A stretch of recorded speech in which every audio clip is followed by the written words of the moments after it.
Testing, 1, 2. We good? Come. Yep.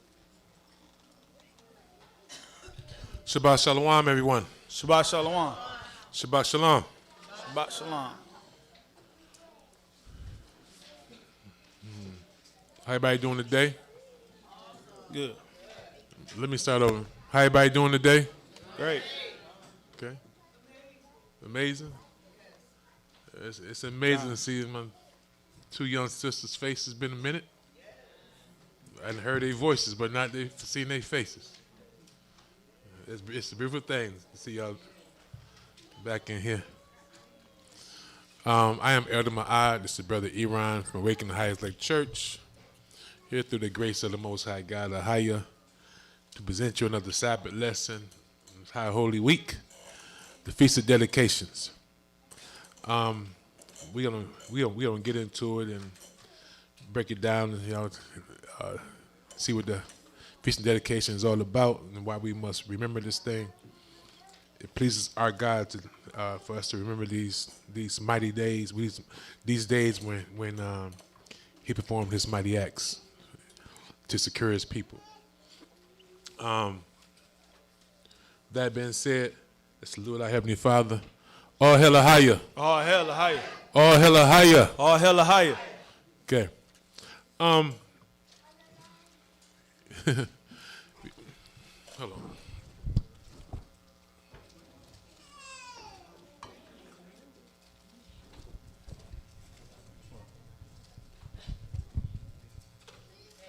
right. So before we get started, I want to bring something to light.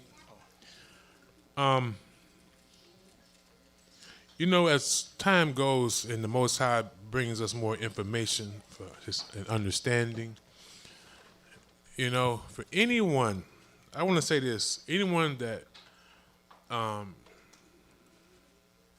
believe that the Apocrypha and the other records outside of the so-called 66 books are non-canonical or forbidden for us to read, we're going to show you that in your Bibles, now we have, where's my Bible? Right here, I'm tripping. Tired, been a long week. That's the King James Bible with the Apocrypha within, okay? With that 1861, I think. Ain't it 1861? 1811? What 1611. I'm tripping. 1611. Mm-hmm. No, I had one of them right. I ain't seen the precepts out. Oh, that's what I was going to do. Okay. Oh, cool. Thank you. Hold on. Let me send them to my sister. Oh, I talked to Sister Mitchell and her husband a couple of days ago. She told me to send y'all her love. So, y'all sending y'all her love back. Say Shabbat Shalom, Shabbat sister. Shalom. There we go. Copy. And her husband. You Yeah, did? I sent it to myself. So I could No, read I'm it. sending it to the sister. Oh, in the group. I put it in the group. Okay, cool. Thank you. But you called me? Oh, did she?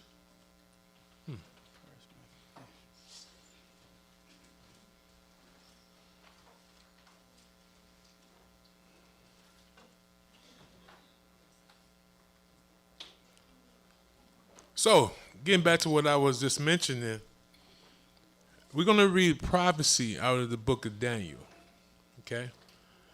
And out of the so-called 66 books in the Bible, we're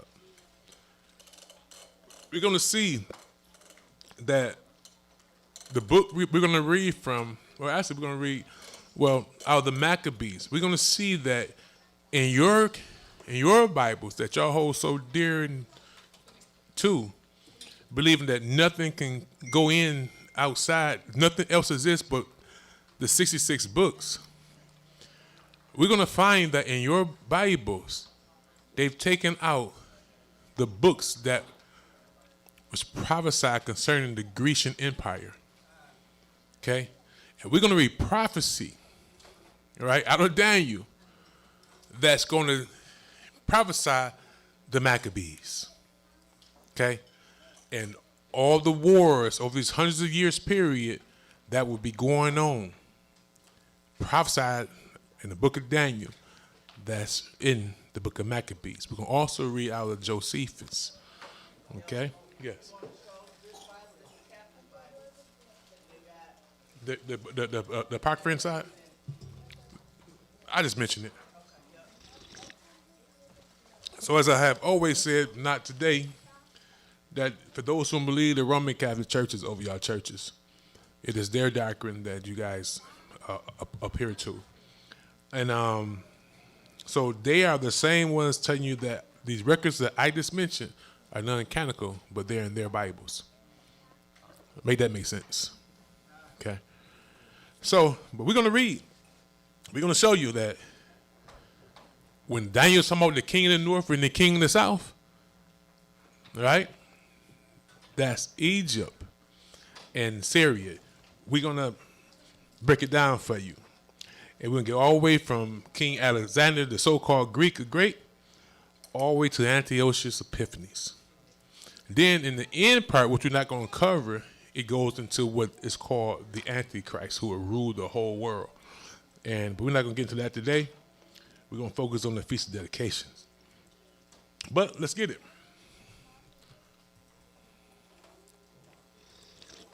The first book is Daniel chapter 7, verses 1 through 7. Shabbat shalom to everybody that's linked in with us. Appreciate y'all.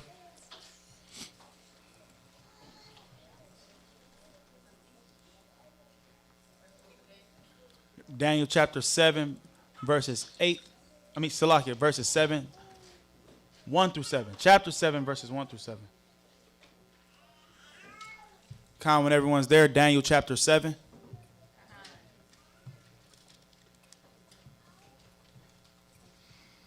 Hey, but Thaya, I just seen that you called me. Let me see. Let me see by your phone call.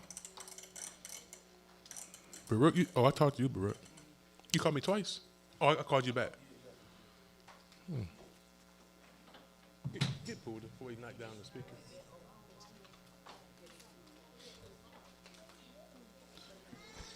Daniel chapter 7, verse 1 reads.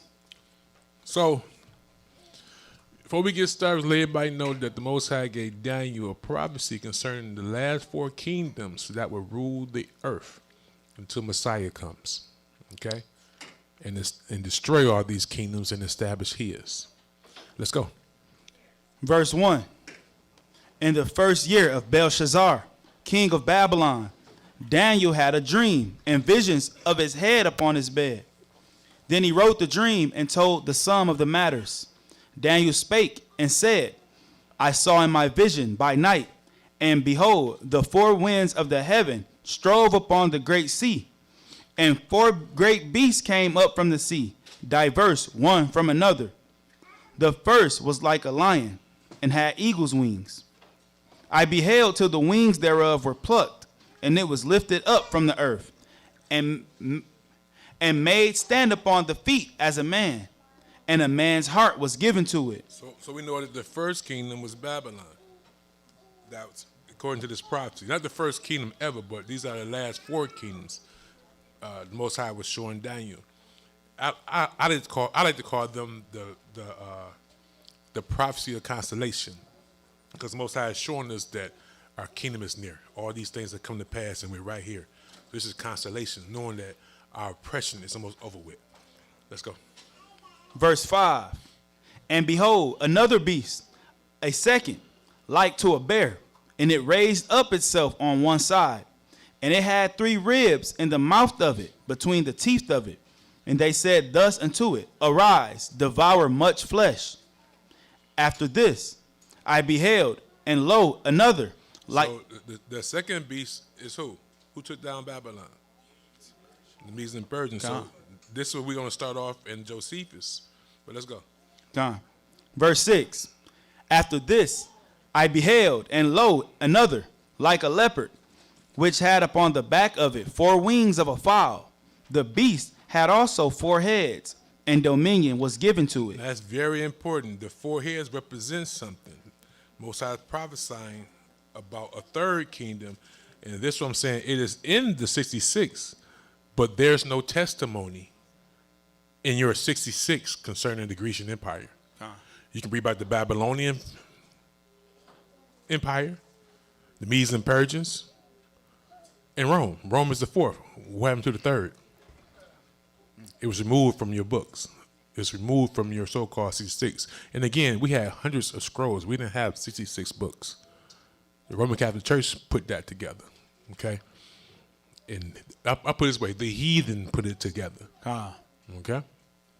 Verse 7. Oh, with that being said, please, those who have read the Bible, I don't want someone, I can't tell you what to, I cannot tell y'all what to do. I can only suggest. But make the Bible your foundation of knowledge. Okay? So if you have read the Bible in its entirety a couple times, okay, I beseech you to read the book of Josephus, right? Like, for example, concerning what we're talking about right now,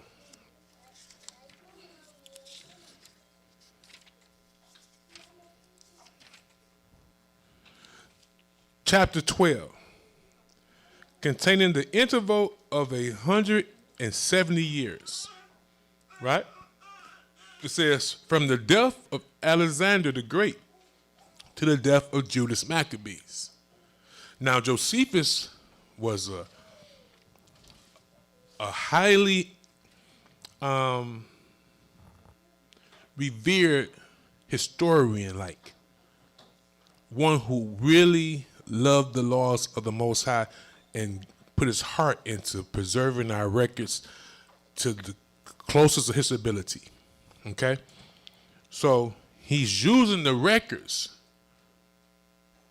right, to write for us today, inspired by the Most High God to write for us today. So I say Judas Maccabees or Judah Maccabees. Most Christians who just think we have 66 books of the Bible never heard of this man or nor his family. The Feast of Dedications is talking to is they're part of the Most High used them to restore the temple. Christ was honoring the Feast of Dedication because of the labor of this family and other righteous people. We're going to read that. I'm not going to tell you anything, but we're going to read that. So chapter 12 goes into that, right? And then it goes all the way from, in chapter 13, from the death of Judas Maccabees to Queen Alexander's death. Very important history. So important the Most High used the brother to write it down for us today.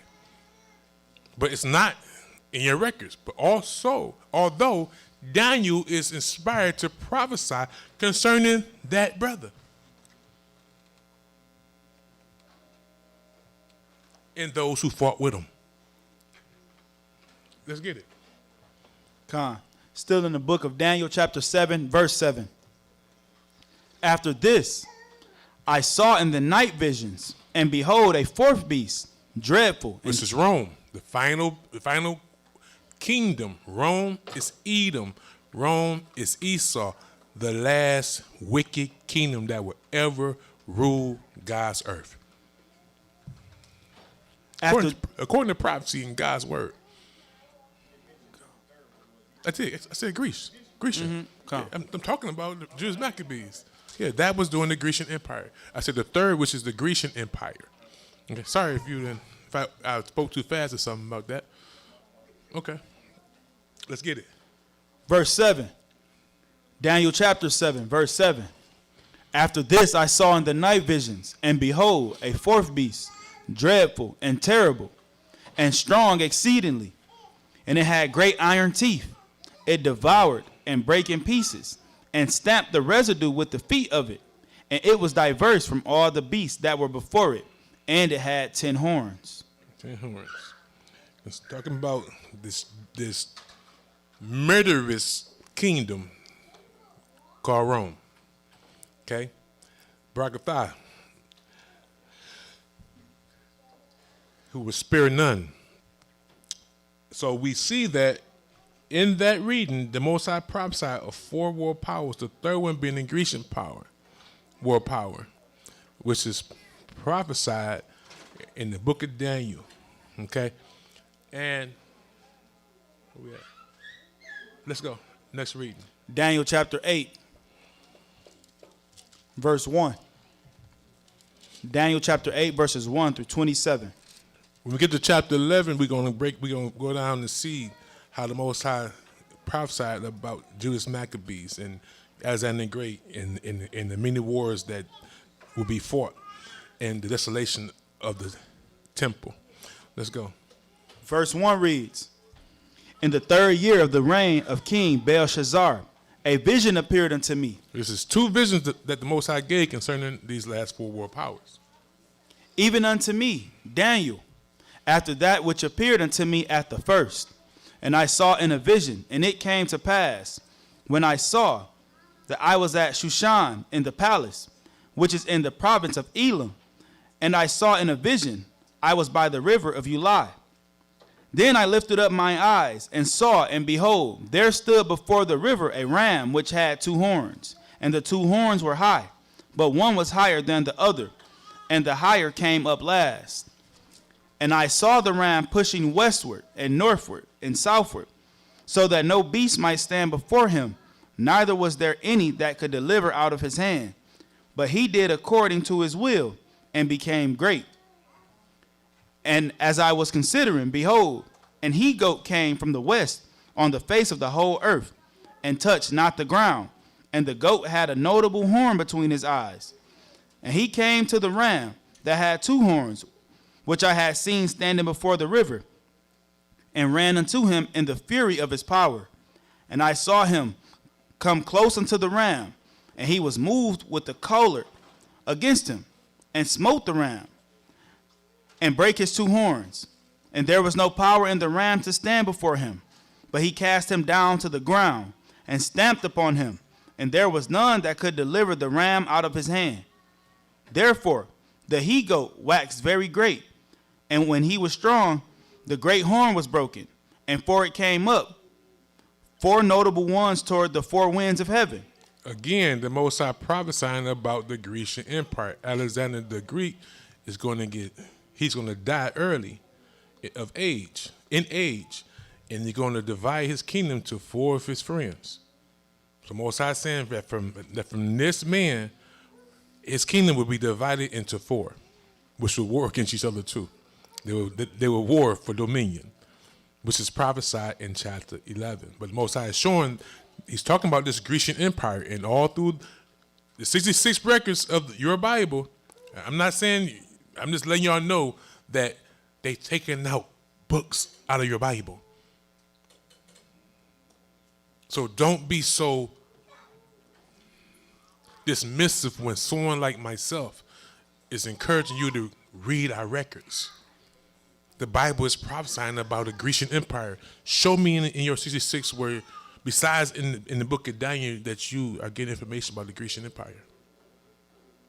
Compared to what you're going to hear when we go into the book of Maccabees and the book of Josephus. Josephus, he had it. Our fathers had it. Why don't you? Read. Verse 9, Daniel chapter 8.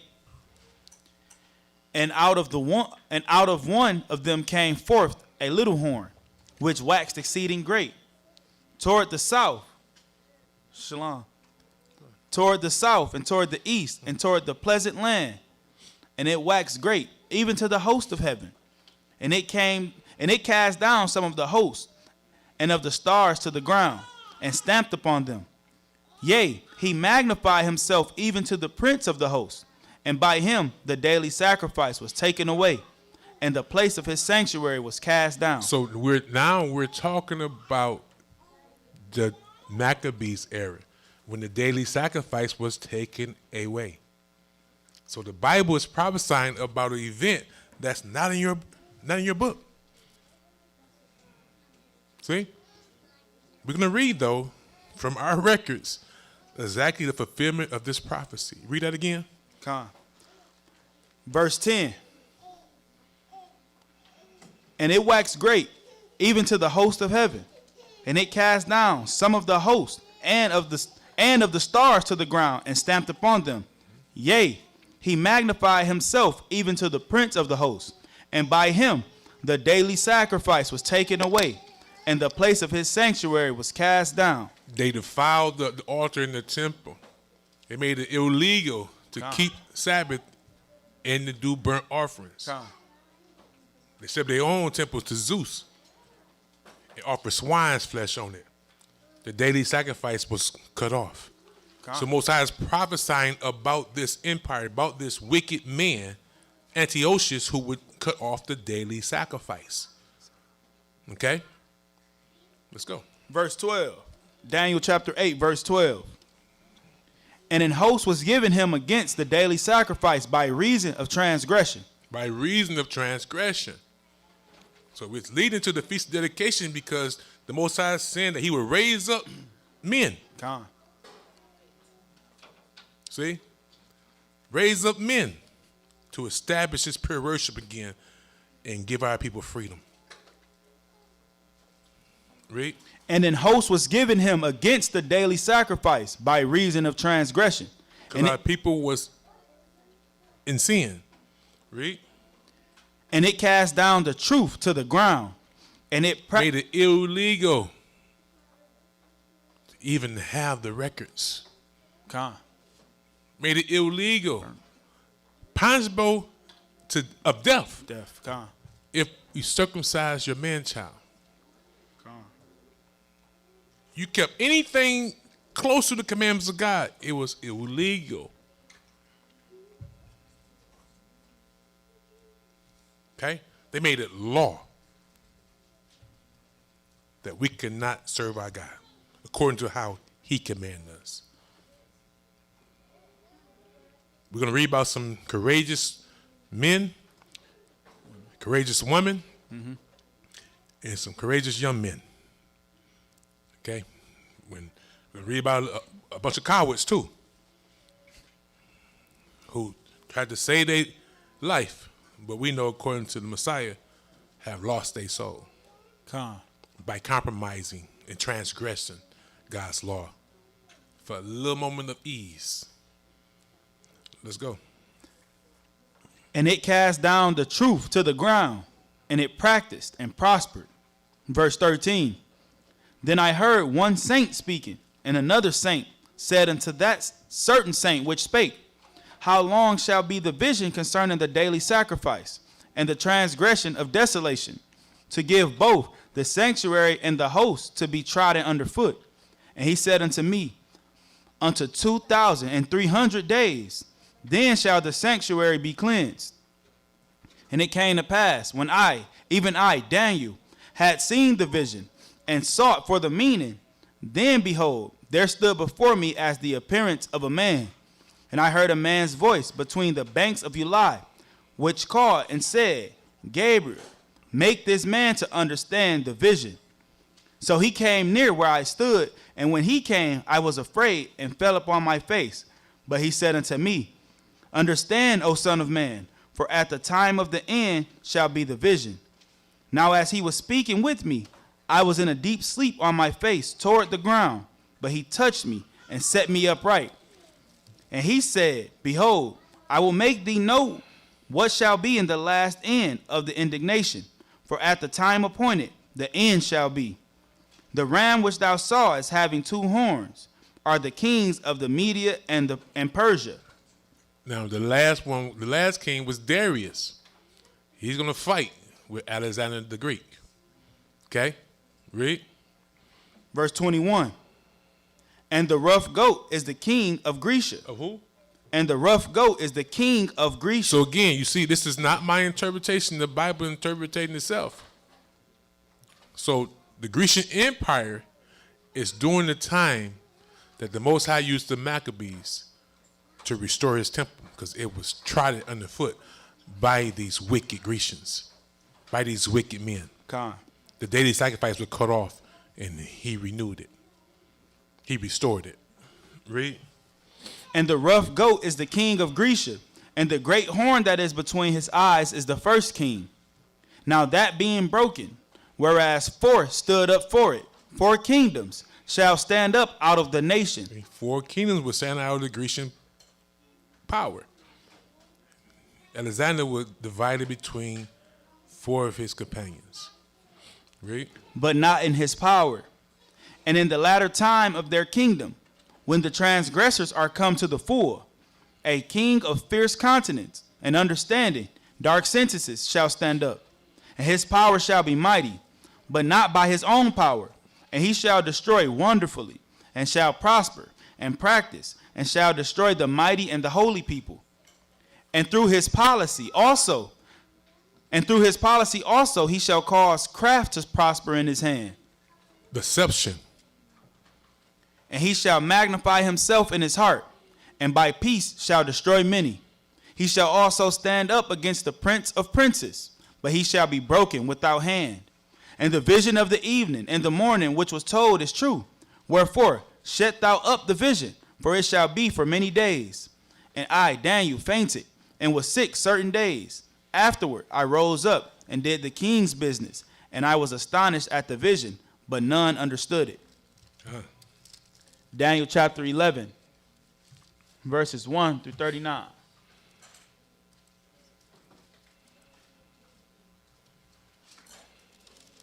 Daniel chapter 11, verse 1 reads, Also, in the first year of Darius the Mede, even I stood to confirm and to strengthen him. And now will I show thee the truth. Behold, there shall stand up yet 3 kings in Persia, and the 4th shall be far richer than they all. And by his strength through his riches he shall stir up all against the realm of Grecia. And a mighty king shall stand up, that shall rule with great dominion, and do according to his will. And when he shall stand up, his kingdom shall be broken, and shall be divided toward the 4 winds of heaven. Speaking concerning who? Alexander the Greek. God. We learned about him in our history class in secular school. God. But why not in the Bible when this is the true history? I like to say that what we're going to read, because, well, we're not going to get it all in this lesson, but everything that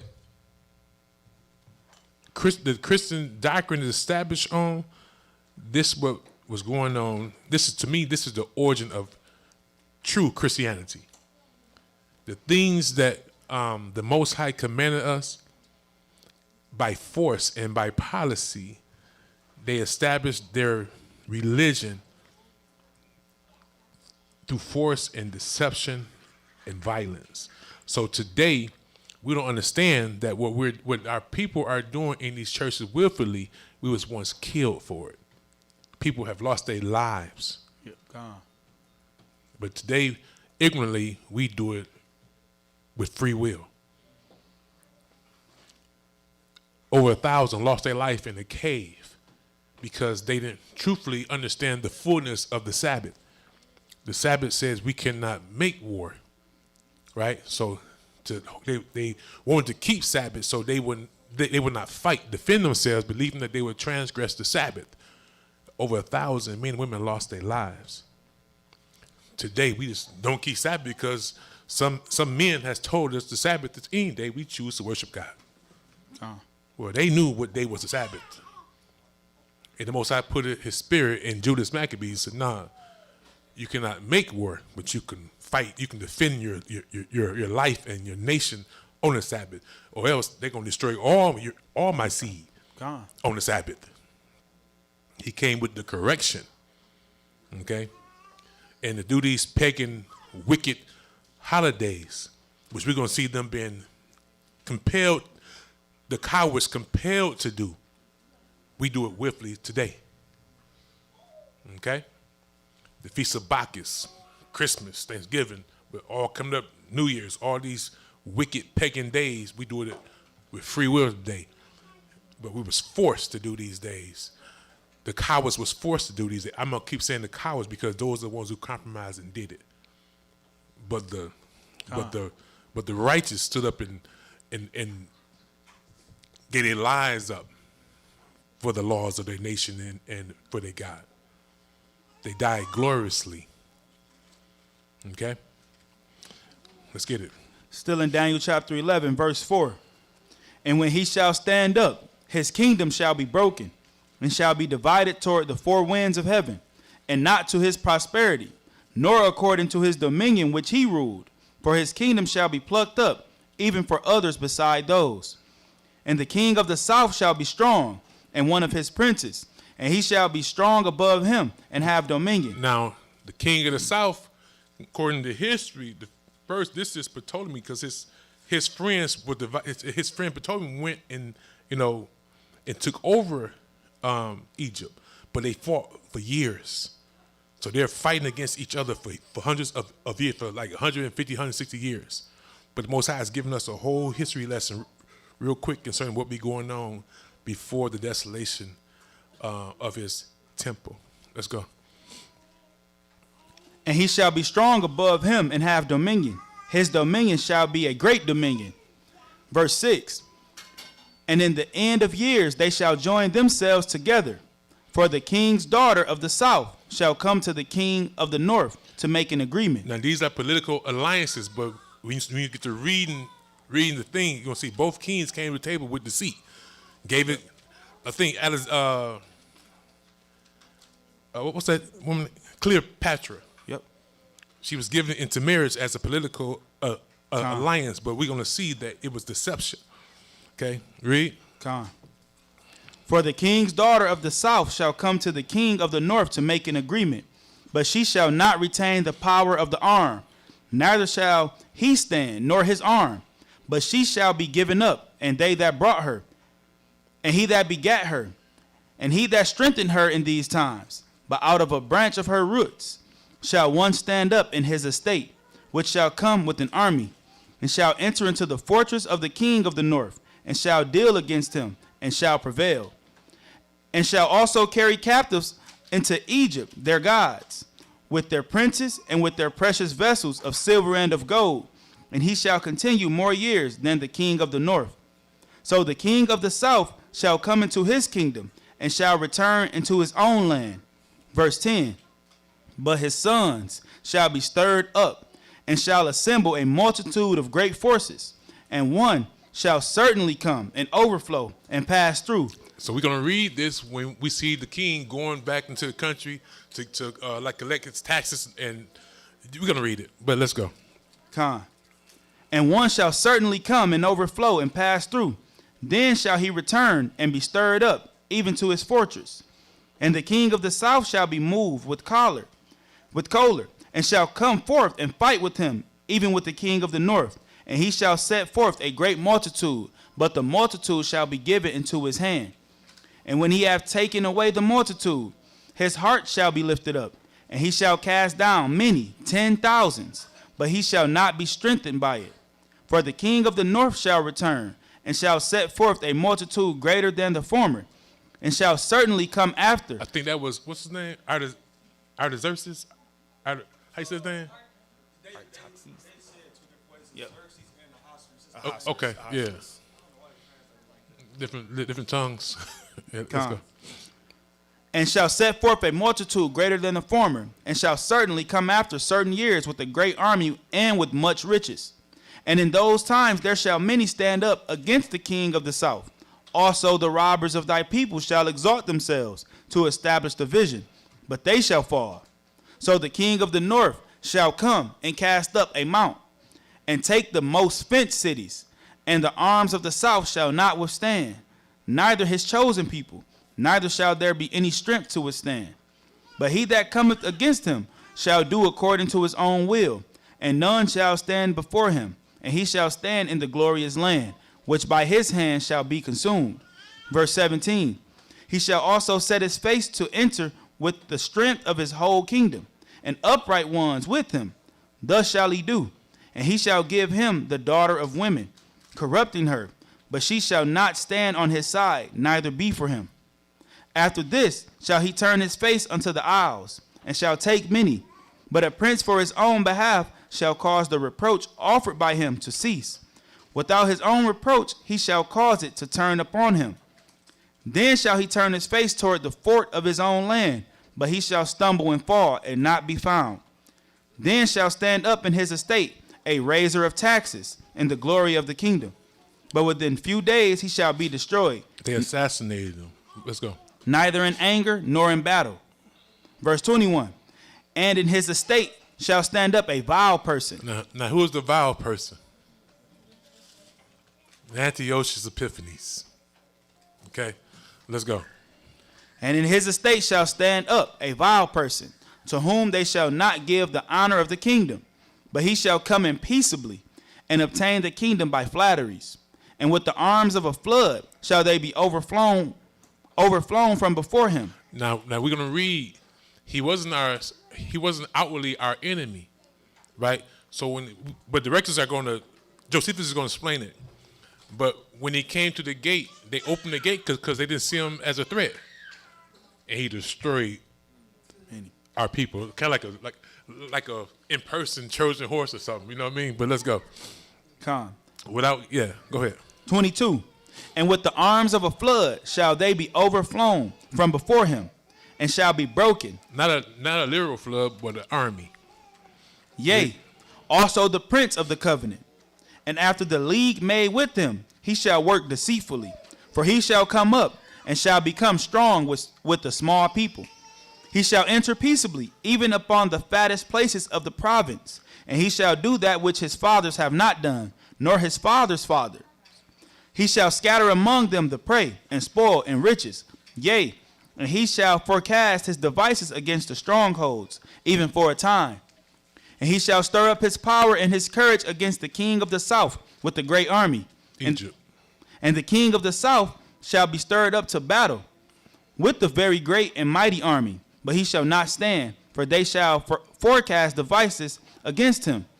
Yea, they that feed of the portion of his meat shall destroy him, and his army shall overflow, and many shall fall down slain.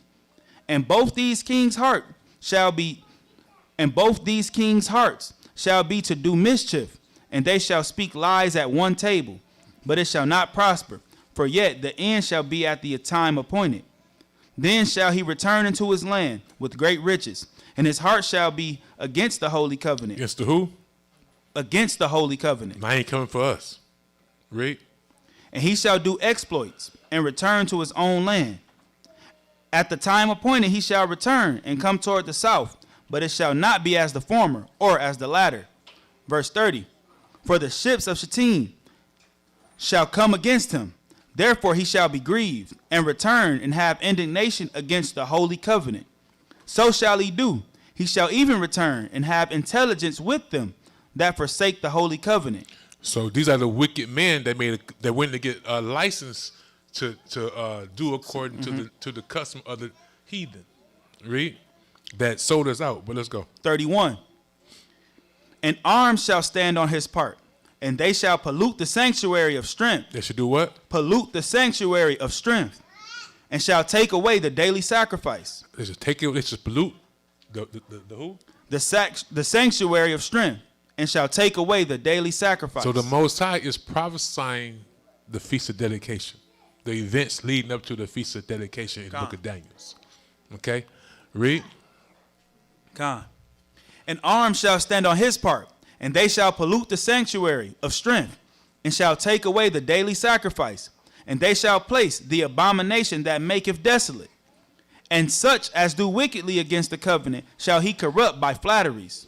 But the people that do know their God shall be strong and do exploits. Now, in this, it's a twofold meaning. It's talking about the Grecian period, but also there's another one concerning what? After Messiah's time. Because Messiah mentioned another cutting off of the daily sacrifice. This is pertaining to the Grecian Empire, the first connotation. Okay? Read. And they that understand among the people shall instruct many. Yet they shall fall by the sword, and by flame, by captivity, and by spoil many days. Now when they shall fall, they shall be hoping with a little help. It should be help with little help. The Most High helped them from the heavens. He sent angelic help to help Judas Maccabees and his family and his nation. Read. But many shall cleave to them with flatteries. Verse 35. And some of them of understanding shall fall, to try them, and to purge, and to make them white, even to the time of the end, because it is yet for a time appointed. And the Go ahead. and the king Okay. and the king shall do according to his will, and he shall exalt himself, and magnify himself above every god, and shall speak marvelous things against the God of gods, and shall prosper till the indignation be accomplished. For that is determined shall be done. Neither shall he regard the God of his fathers, nor the desire of women, nor regard any God, for he shall magnify himself above all. So this had nothing to do with Barack Obama. This is talking about the Grecian Empire. But let's go. But in his estate shall he honor the God of forces, and a God whom his fathers knew not shall he honor with gold and silver, and with precious stones and pleasant things. Thus shall he do in the most strongholds with a strange God, whom he shall acknowledge and increase with glory. And he shall cause them to rule over many, and shall divide the land for gain. Okay. Where we at? Josephus. Let's get it. Which one? I see it's two different ones. I have found it. Let's start 245. Yeah. Let's start on first. Search. You just read out here. Oh yeah, send it to them. Yeah, I'm just telling you. It's chapter 1. One of 12. Yeah. It's the same. Yeah. The same. Okay.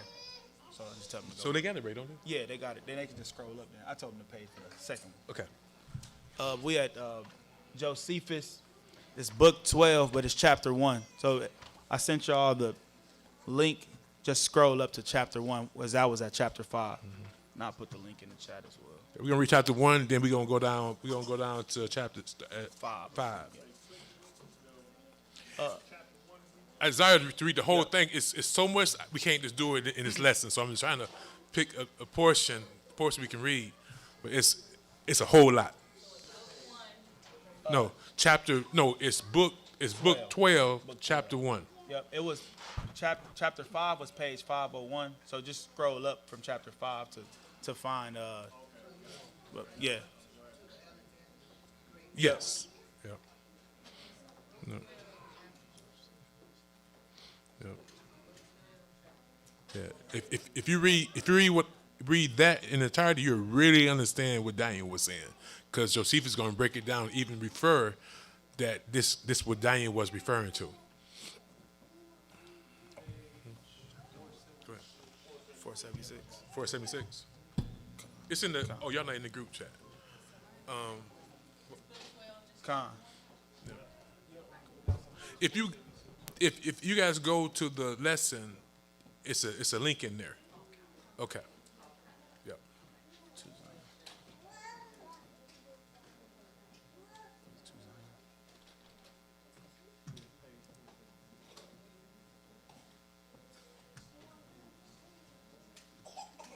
Con, when everyone's there.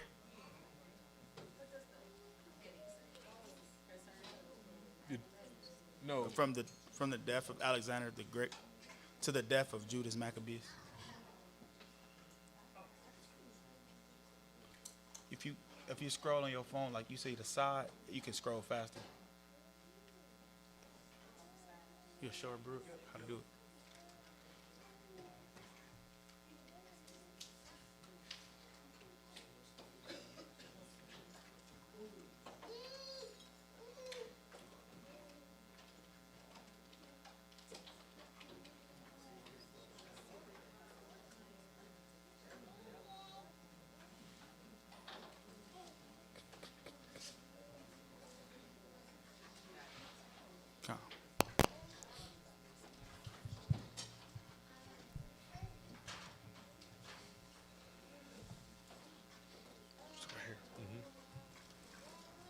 Con, when everyone's there.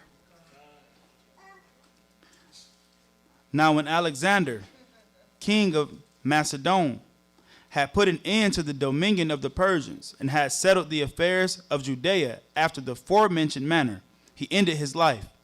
And as his government fell among many, Antigonus obtained Asia, Seleucus, Babylon, and of the other nations which were there, Lysimachus governed the Hellespont, and Cassander possessed Macedonia, as did Ptolemy, the son of Lagus, seized upon Egypt.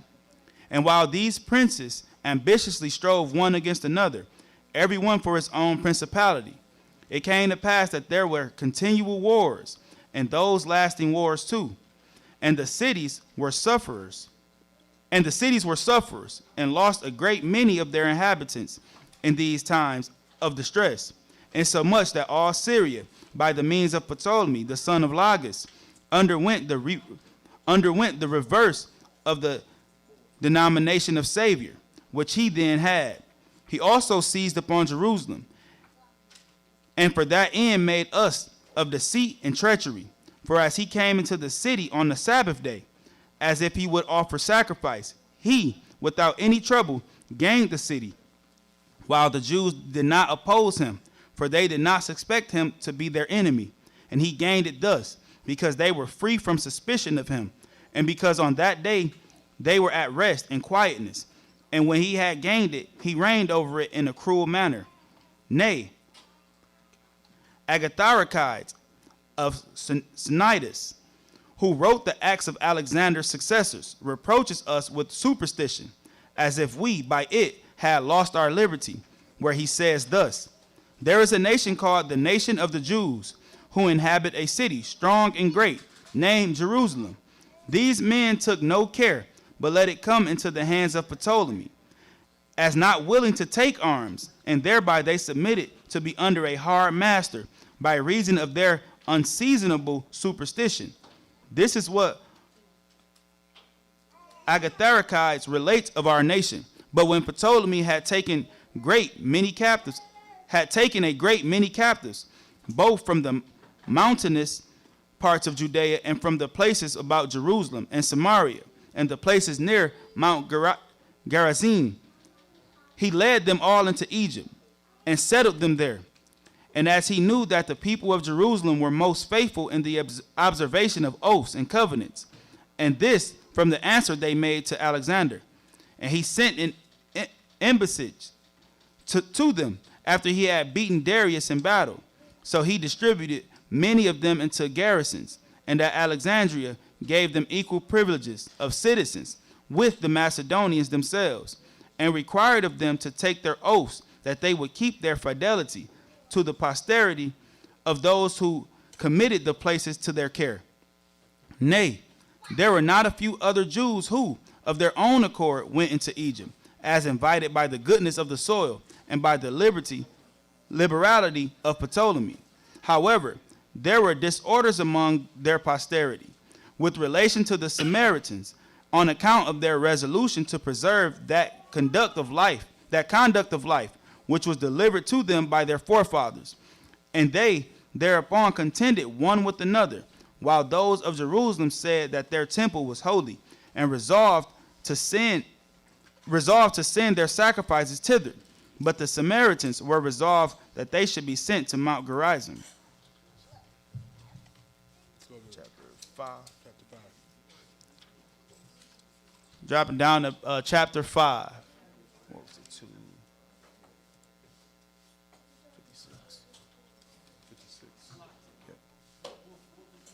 Yep. It's book 12. Yep, chapter 5. On the link, it was page 501.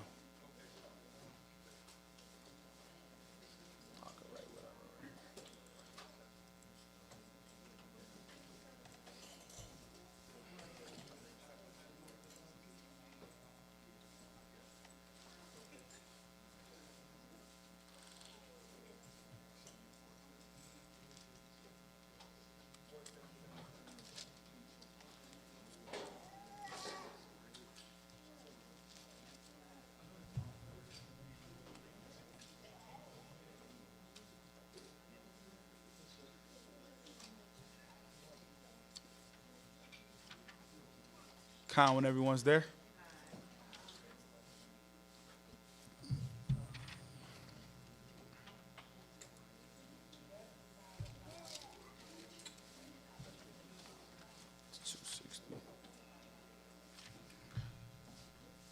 chapter 5. About this time, upon the death of Onias, the high priest, they gave the high priesthood to they gave the high priesthood to Joshua, his brother. For that son which Onias left was yet but an infant. And in its proper place, we will inform the reader of all the circumstances that befell this child. But this Joshua, who was the brother of Onias, was deprived of the high priesthood by the king, who was angry with him, and gave it to his younger brother, whose name also was Onias. For Simon had these 3 sons, to each of whom the priesthood came. As we have already informed the reader, that this Joshua changed his name to Jason, but Onias was called Menelaus. Now as the former high priest Joshua raised a sedition against Menelaus, who was ordained after him, the multitude were divided between them both, and the sons of Tobias took the part of Menelaus, but the greater part of the people assisted Jason, and by that means Menelaus and the sons of Tobias were distressed and retired to Antiochus, and informed him that they were desirous to leave the laws of their country and the Jews' way of living according to them, and to follow the king's law and the Grecian way of living. Josephus is saying the same thing that's written out of the book of Maccabees. Son. Right? Wherefore, they desired his permission to build them a gymnasium at Jerusalem. And when he had given them leave, they also hid the circumcision of their genitals. Now, check this out. When you read the notes of what Josephus is referring to, when it says they built a gymnasium, it's saying that these men went so far to have a surgery because when they was in the arena, they were naked. So they had to perform a surgery to deceive as if they were not circumcised. So whatever procedure they had to hide their circumcision, I don't know. But they went so far to hide their circumcision because when they was in the arena, they had them naked. So, yeah, read it. Read the note. This word, gymnasium, properly denotes a place where the exercises were performed naked, which, because it would naturally distinguish circumcised Jews from uncircumcised Gentiles. Remember, it's against the law to be circumcised. The Grecian law to be circumcised. Read. These Jews, apostates, endeavored to appear uncircumcised by means of a surgical operation. It was so far to have a surgery down there to hide their circumcision. Let's get it. Come. Wherefore, they desired him permission to build them a gymnasium at Jerusalem. And when he had given them leave, they also hid their circumcision of their genitals, that even when they were naked, they might appear to be Greeks. Accordingly, they left off all the customs that belonged to their own country and imitated the practices of other nations. Now Antiochus, upon the agreeable situation of the affairs of his kingdom, resolved to make an expedition against Egypt, both because he had a desire to gain it and because he contemned the son of Ptolemy, as now weak and not yet of abilities to manage affairs of such consequence. So he came with great forces. To Pelusium, and circumvented Ptolemy Philometor by his treachery, and seized upon Egypt. He then came to the places about Memphis, and when he had taken them, he made haste to Alexandria, in hopes of taking it by siege, and of subduing Ptolemy, who reigned there. But he was driven not only from Alexandria, but out of all Egypt, by the declaration of the Romans, who charged him to let that country alone. Accordingly, as I have elsewhere formerly declared, I will now give a particular account what concerns this king, how he subdued Judea and the temple. And for in my former work I mentioned those things very briefly, and have therefore now thought it necessary to go over that history again, and that with great accuracy. King Antiochus, returning out of Egypt for fear of the Romans, made an expedition against the city Jerusalem. And when he was there, in the 143rd year of the kingdom of Seleucidae, he took the city without fighting, those of his own party opening the gates to him. And when he had gotten possession of Jerusalem, and slew many of the opposite party, and when he had plundered it of a great deal of money, he returned to Antioch. Now it came to pass, after 2 years, in the 145th year, on the 25th day of the month, which is by us called Caslu, and by the Macedonians, Apollos, and the 153rd Olympiad, that the king came up to Jerusalem, and pretending peace, he got possession of the city by treachery, at which time he spared not so much as those that admitted him into it, on account of the riches that lay in the temple, but led by his covetous inclination, for he saw there was in it a great deal of gold, and many ornaments that had been dedicated to it, of very great value. And in order to plunder its wealth, he ventured to break the league he had made. So he left the temple bare, and took away the golden candlesticks, and the golden altar of incense, and the table of showbread, and the altar of burnt offerings, and did not abstain from even the veils, which were made of fine linen and scarlet. He also emptied it of its secret treasures, and left nothing at all remaining, and by this means cast the Jews into great lamentation. For he forbade them to offer those daily sacrifices which they used to offer to their God, When the day's sacrifice should be cut off. Read. according to the law. And when he had pillaged the whole city, some of the inhabitants he slew, and some he carried captives, together with their wives and children, so that the multitude of those captives that were taken alive amounted to about 10,000. He also burnt down the finest buildings, and when he had overthrown the city walls, he built a citadel in the lower part of the city, for the place was high and overlooked the temple, on which account he fortified it with high walls and towers, and put it into a garrison of the Macedonians. However, it was the citadel, in that citadel dwelt the impious and wicked part of the Jews' multitude, from whom it proved that the citizens suffered many and sore calamities. And when the king had built an idol altar upon God's altar, he slew swine upon it. Desolation, abomination. And when the king had built an idol altar upon God's altar, he slew swine upon it, and so offered a sacrifice, neither according to the law, nor to the Jews' religious worship in that country. He also compelled them to forsake the worship which they paid their own God, and to adore those whom he took to be gods, and made them build temples, and raise idol altars in every city and village, and offer swine upon them every day. He also commanded them not to circumcise their sons, and threatened to punish any that should be found to have transgressed his injunction. He also appointed overseers, who should compel them to do what he commanded.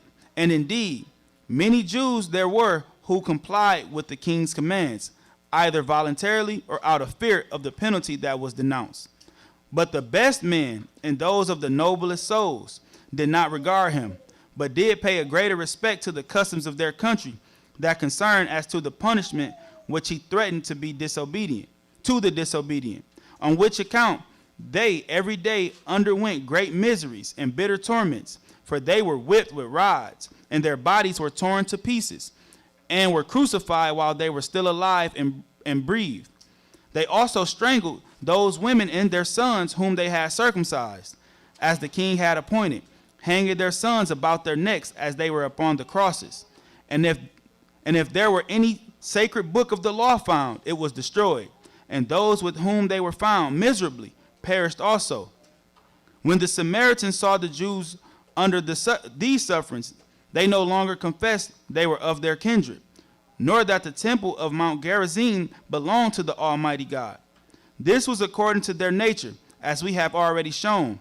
And they now said that they were a colony of Medes and Persians, and indeed they were a colony of theirs. So they sent ambassadors to Antiochus, and an epistle,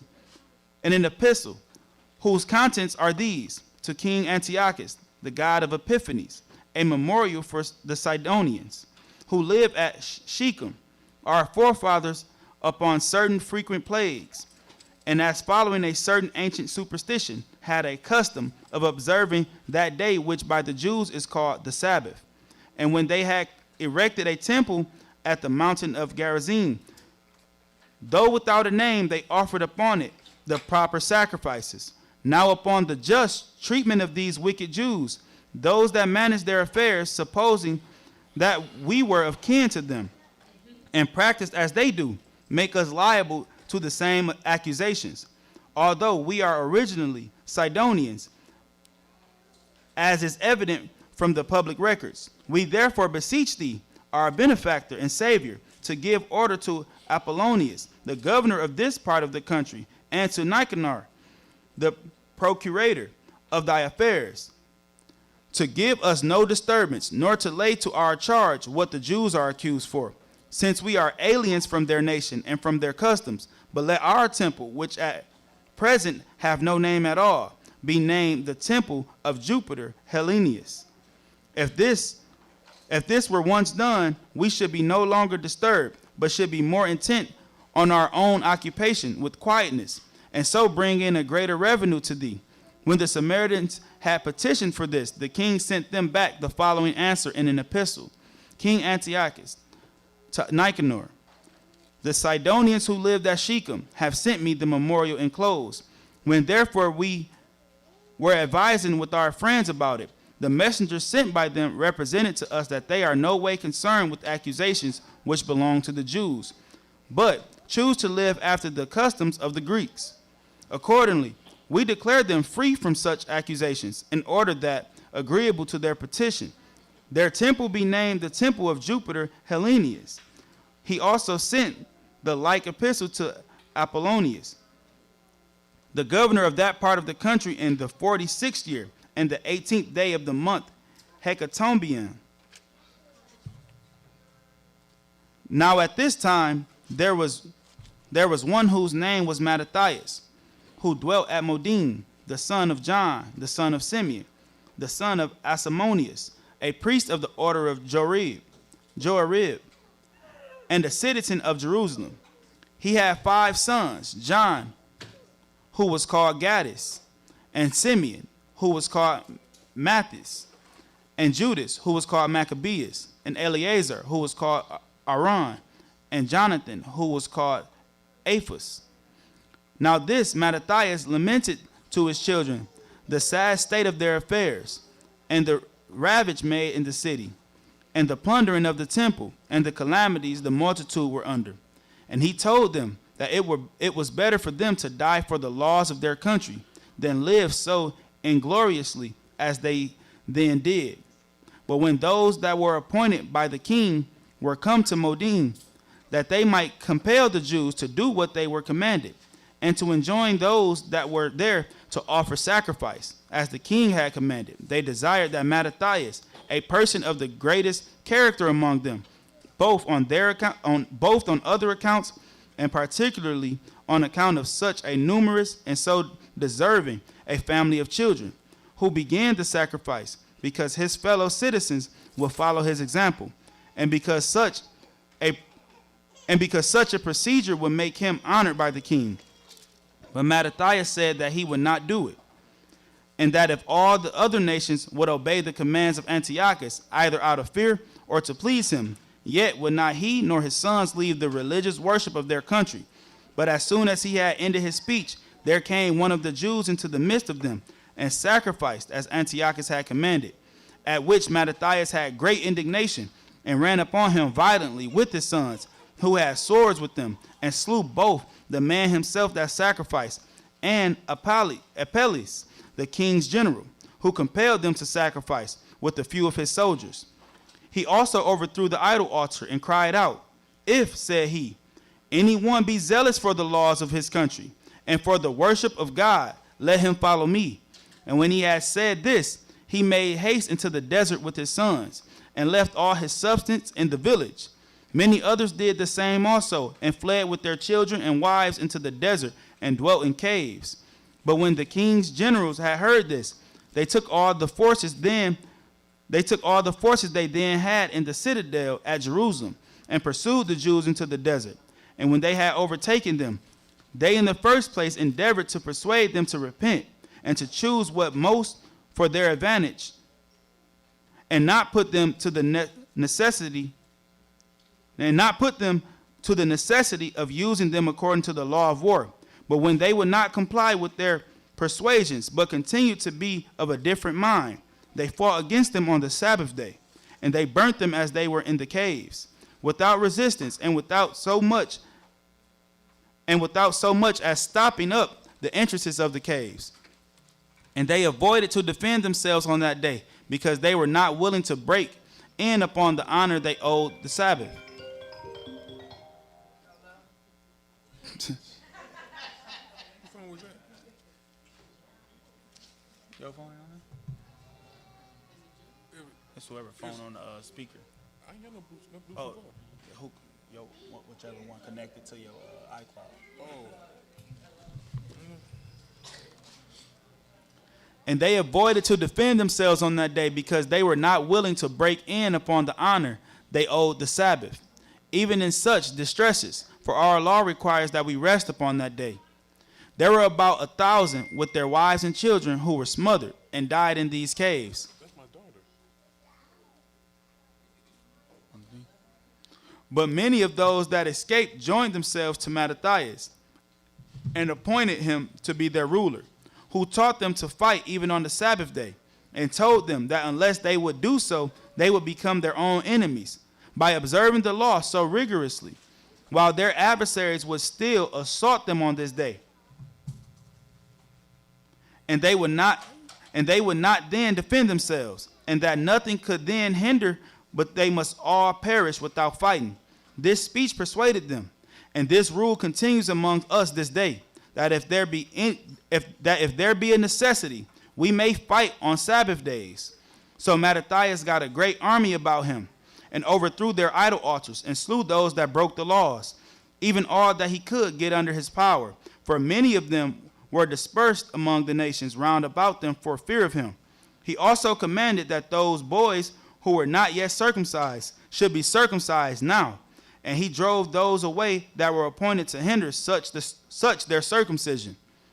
But when he had ruled 1 year, and was fallen into a distemper, he called for his sons, and set them round about him, and said, O my sons, I am going the way of all the earth, and I recommend to you my resolution, and beseech you not to be negligent in keeping it, but to be mindful of the desires of him who begat you, and brought you up, and to preserve the customs of your country, and to recover your ancient form of government, which is in danger of being overturned, and not to be carried away with those that, either by their own inclination or out of necessity, betray it, but to become such sons as are worthy of me, to be above all force and necessity, and so to dispose your souls as to be ready, when it shall be necessary, to die for your laws, as sensible for this, by just reasoning, that if God see that you are so disposed, he will not overlook you, but will have a great value for your virtue, and will restore to you again what you have lost, and will return to you that freedom in which you shall live quietly. You know, when I was reading that, I was like, I pray that the men in here who have children will be able to honestly say that to their sons. I don't know if you already heard what he was saying, but he's talking to his sons. Not only he's talking, he led by example. Mm-hmm. He says, such sons worthy of me. And stir them up to be mindful as he was and willing to die for the laws of his God. And our sons and our daughters take heed. That's what when I was reading, I'm like, man, I just pray that, that we can be like him, you know, and pass this on, like how we can manage to pass this on to our children, to our sons. But this man led by example. God. He put his life on the line, so his sons had no excuse. They was with him, So in this walk, let us lead by example as being valiant men, not just in the come to time in the physical sense, but in the spiritual sense. Leading by example. Let's get it. Con. From Pakistan. Okay. Yeah. Shabbat Shalom. Wow. Blessings from Pakistan. Con. That's Shabbat what's up. Shalom. That if God see that you are so disposed, he will not overlook you, but will have a great value for your virtue, and will restore to you again what you have lost, and will return to you that freedom in which you shall live quietly and enjoy your own customs. Your bodies are mortal and subject to fate, but they receive a sort of immortality by the remembrance of what actions they have done. And I will have you so in love with this immortality that you may pursue after glory. See that? I will have you so in love with this immortality that you what? Pursue after glory. That means be willing to die for the Most High. Because the glory he's talking about is the same glory the woman with the 7 sons we're going to read about. It was referring to the resurrection. To understand that, and Josephus is going to break it down, but the flesh is just a vessel that holds the spirit in the state it's in right now. Okay? But those who get the victory will put on a new garment of immortality. Let's go. And I will have you so in love with this immortality that you may pursue after glory, and that when you have undergone the greatest difficulties, you may not scruple for such things to lose your lives. I exhort you especially to agree one with another, and in what excellency any one of you exceeds another, to yield to him so far, and by that means to reap the advantage of everyone's own virtues. Do you then esteem Simon as your father, because he is a man of extraordinary prudence, and be governed by him in what counsels he give you? Take Maccabeus for the general of your army, because of his courage and strength, for he will avenge your nation, and will bring vengeance on your enemies. Admit among you the righteous and religious, and augment their power. When Mattathias had thus discoursed to his sons, and had prayed to God to be their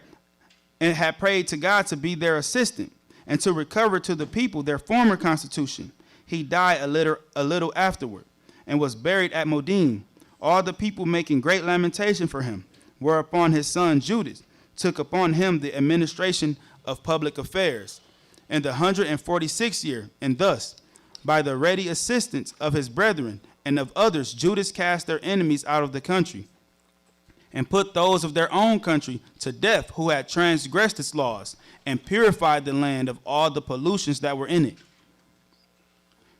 Chapter 7.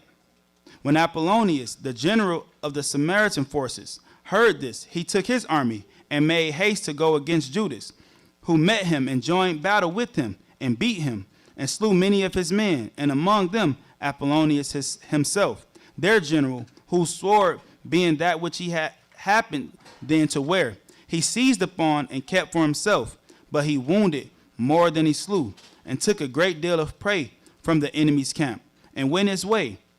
But when Saran, who was general of the army of Celesyria, heard that many had joined themselves to Judas, and that he had about him an army sufficient for fighting. And those who will understand, remember in Daniel, those who will understand?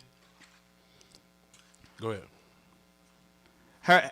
Heard that many had joined themselves to Judas, and that he had about him an army sufficient for fighting and for making war. Hold on, let me find that.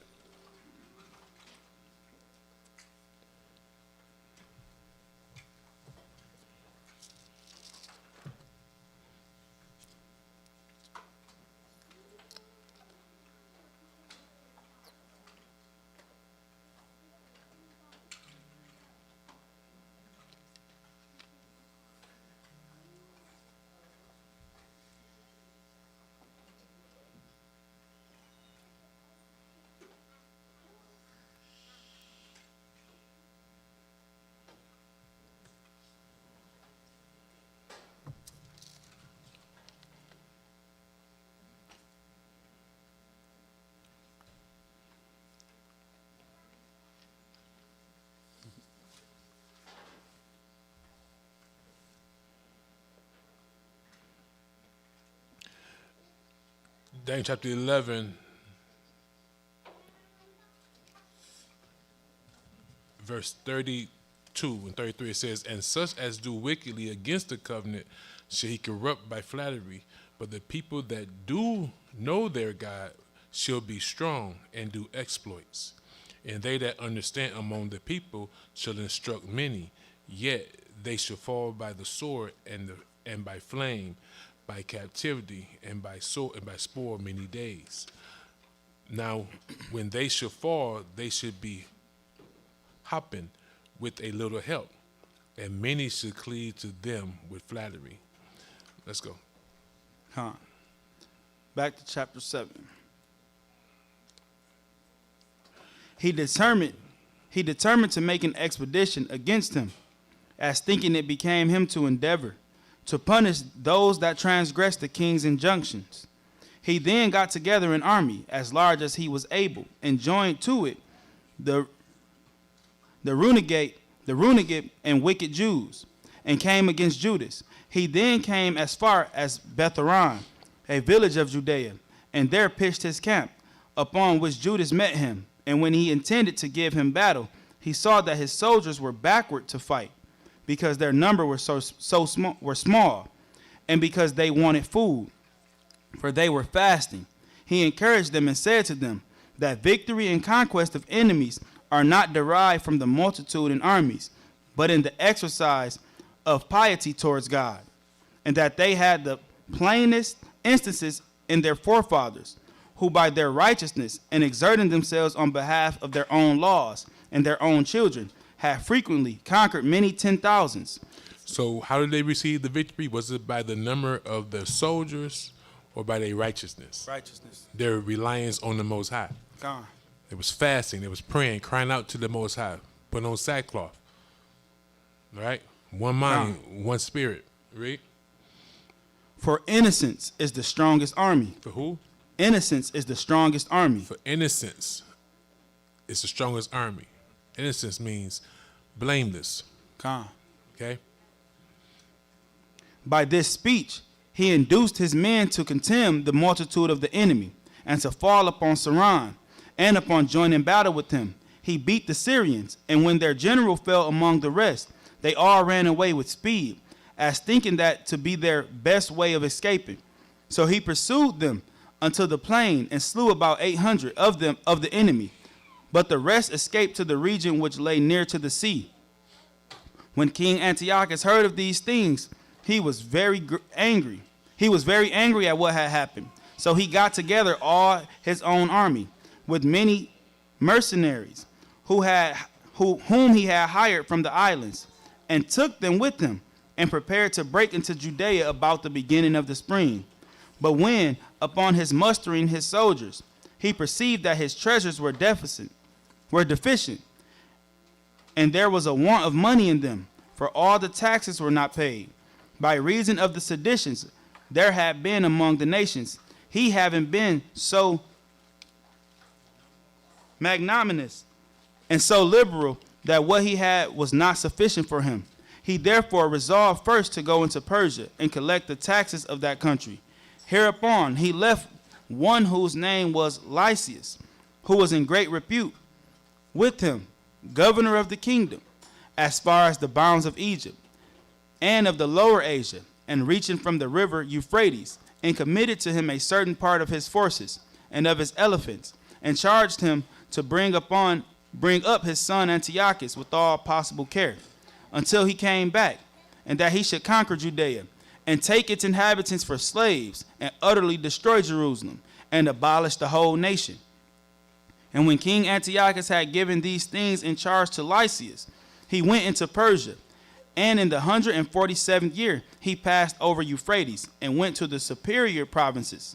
Upon this Lysias chose Ptolemy, the son of Dorymenes, and Nicanor, and Gorgias, very potent men among the king's friends, and delivered to them 40,000 foot soldiers and 7,000 horsemen, and sent them against Judea, who came as far as the city Emmaus, and pitched their camp in the plain country.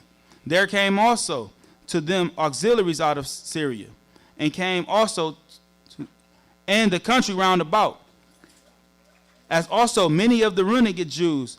And beside these came some merchants to buy those that should be carried captives, having bonds with them to bind those that should be made prisoners, with that silver and gold which they were to pay for their price. And when Judas saw their camp, and how numerous their enemies were, he persuaded his own soldiers to be of good courage, and exhorted them to place their hopes of victory in God, and to make supplication to him, according to the custom of their country, clothed in sackcloth, and to show what was their usual habit of supplication in the greatest dangers, and thereby to prevail with God, to grant them the victory over their enemies.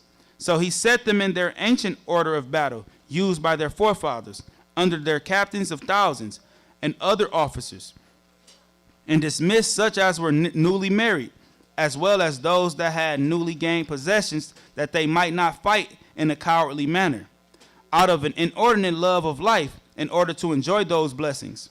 When he had thus disposed his soldiers, he encouraged them to fight by the following speech, which he made to them: O my fellow soldiers, no other time remains more opportune than the present for courage and contempt of dangers.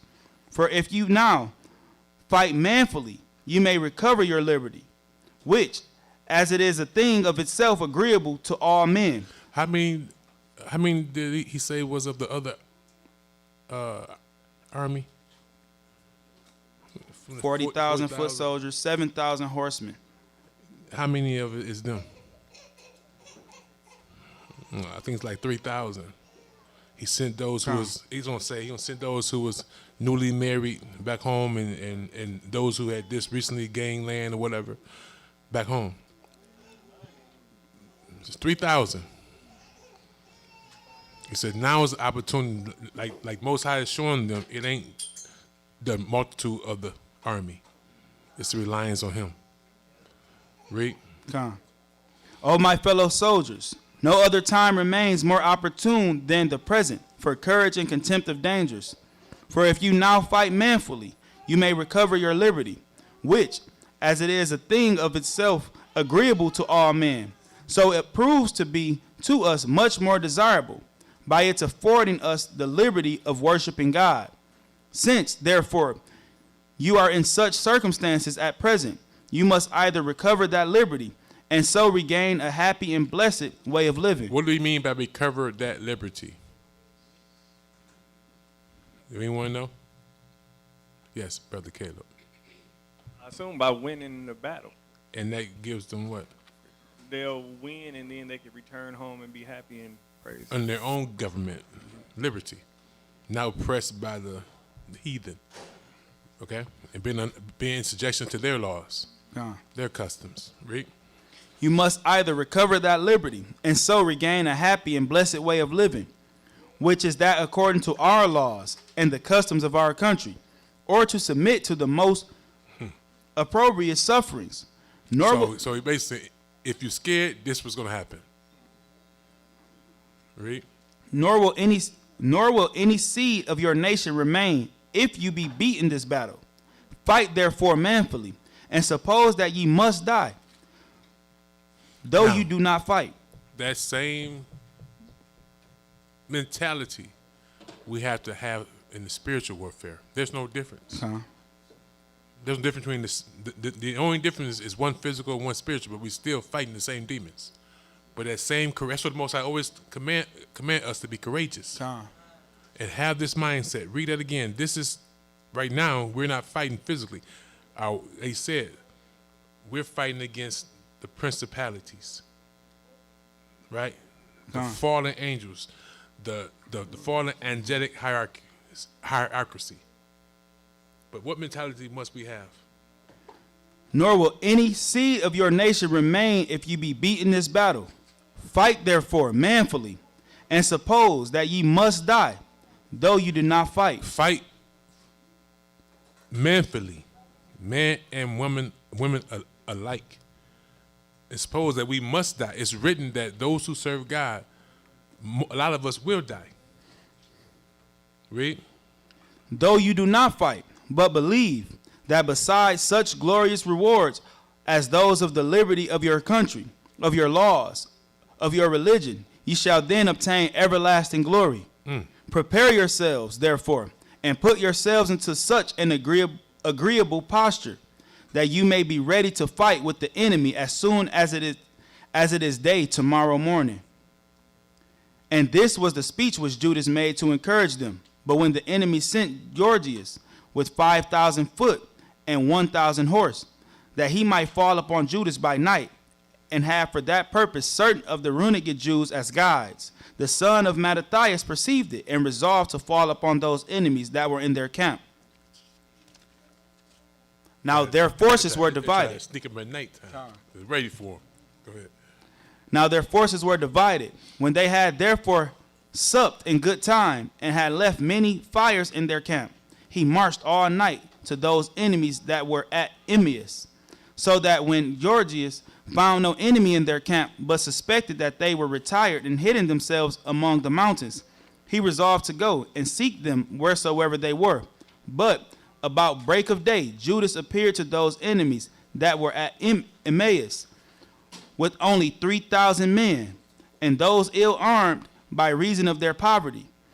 And when he saw the enemy very well and skillfully fortified in their camp, he encouraged the Jews and told them that they ought to fight, though it were with their naked bodies, for that God has sometimes of old given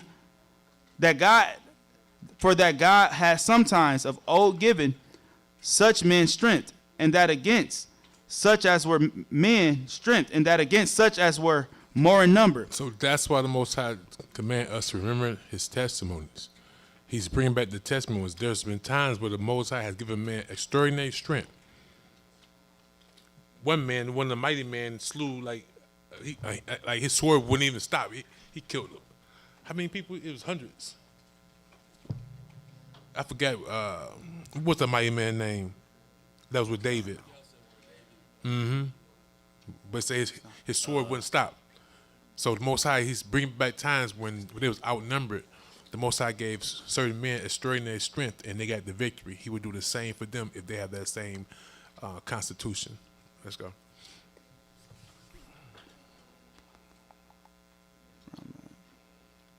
For that God has sometimes of old given such men strength, and that against such as were more in number, and were armed also, out of regard to their great courage. So he commanded the trumpeters to sound for the battle, and by thus falling upon the enemy when they did not expect it, and thereby astonishing and disturbing their minds, he slew many of those that resisted him, and went on pursuing the rest as far as Gadara, and the plains of Idumea, and Ashdod, and Jamnia. And of these there fell about 3,000. Yet did Judas exhort his soldiers not to be too desirous of the spoils, for that still they must have a contest and battle with Gorgias and the forces that were with him, but that when they had once overcome them, then they might securely plunder the camp, because they were the only enemies remaining, and they expected no others. And just as he was speaking to his soldiers, Gorgias's men looked down into the army which they left in their camp, and saw that it was overthrown, and the camp burnt. For the smoke that arose from it showed them, even when they were a great way off, what had happened. When therefore those that were with Gorgias understood that things were in this posture, and perceived that those that were with Judas were ready to fight them, they also were affrighted, and put to flight. But then Judas, as though he had already beaten Gorgias' soldiers without fighting, returned and seized on the spoils. He took a great... So the Most High put fear in their heart. He put fear in their heart. How else would 30,000 men, 40,000 men, plus another couple thousand, fear 3,000? After this reading, we're going to take a short intermission. Then we're going to go to the book of Maccabees, and we're going to show exactly where this brother got his information from to show that this is inspired by the Most High God. This brother got his information from our records, which was taken out of our so-called Bible. Okay? Let's go. He took a great quantity of gold and silver, and purple and blue, and then returned home with joy and singing hymns to God for their good success. For this victory greatly contributed to the recovery of their liberty. Hereupon, Lysias was confounded at the defeat of the army which he had sent. And the next year he got together 60,000 chosen men. He also took 5,000 horsemen. So And you got 60,000 this time. Right? he also took 5,000 horsemen and fell upon Judea. And he went up to the hill country of Bethshur, a village of Judea, and pitched his camp there, where Judas met him with 10,000 men. And when he saw the great number of his enemies, he prayed to God that he would assist him, and joined battle with the first of the enemy that appeared, and beat them, and slew about 5,000 of them, and thereby became terrible to the rest of them. Nay, indeed, Lysias, observing the great spirit of the Jews, how they were prepared to die rather than lose their liberty, and being afraid of their desperate way of fighting, as if it were real strength, he took the rest of the army back with him and returned to Antioch, where he enlisted foreigners into the service, and prepared to fall upon Judea with a greater army. When therefore the generals of Antioch's armies had been beaten so often, Judas assembled the people together, and told them that after these many victories which God had given them, they ought to go up to Jerusalem, and purify the temple, and offer the appointed sacrifices. But as soon as he, with the whole multitude, was come to Jerusalem, and found the temple deserted, and its gates burnt down, and plants growing in the temple of their own accord, on account of its desertion, he and those that were with him began to lament, and were quite confounded at the sight of the temple. So he chose out some of his soldiers, and gave them order to fight against those guards that were in the citadel, until he should have purified the temple. When therefore he had carefully purged it, and had brought in new vessels, the candlestick, the table of showbread, and the altar of incense, which were made of gold, he hung up the veils at the gates, and added doors to them. He also took down the altar of burnt offerings, and built a new one of stones that he gathered together, and not of such as were hewn with iron tools. According to the law. Con. So on the 25th day of the month Caslu, which the Macedonians call Apelles, they lighted the lamps that were on the candlestick, and offered incense upon the altar of incense. Now, I know we went over this before, but the Feast of Dedication is also called the Feast of Lights. When this was going on, they only found like a jar that only had enough oil for one day, but it burned for 8 days. Con. So that's why it's also called the Feast of Lights. Okay? Let's go. And laid the loaves upon the table of showbread, and offered burnt offerings upon the new altar of burnt offerings. Now it so fell out. Go ahead. Now it so fell out that these things were done on the very same day on which their divine worship had fallen off, and was reduced to a profane and common use after 3 years' time. For so it was that the temple was made desolate by Antiochus, and so continued for 3 years. This desolation happened to the temple in the 145th year, on the 25th day of the month Apelles, and on the 153rd Olympiad. But it was dedicated anew on the same day, the 25th of the month Apelles, in the 148th year, and on the 154th Olympiad. And this desolation came to pass according to the prophecy of Daniel. According to who? According to the prophecy of Daniel. According to who? According to the prophecy of Daniel. So we was reading on the book of Daniel, this is what it was referring to. It was not talking about no modern day presidents. Okay, it was talking about what we're reading about, so showing that the Grecian Empire was prophesied in the so-called Old Testament. Josephus is confirming it, but the question is, why they take it out of your Bibles? Josephus is reading it, and we're going to read straight from where he gets information from. The so-called non-canonical records.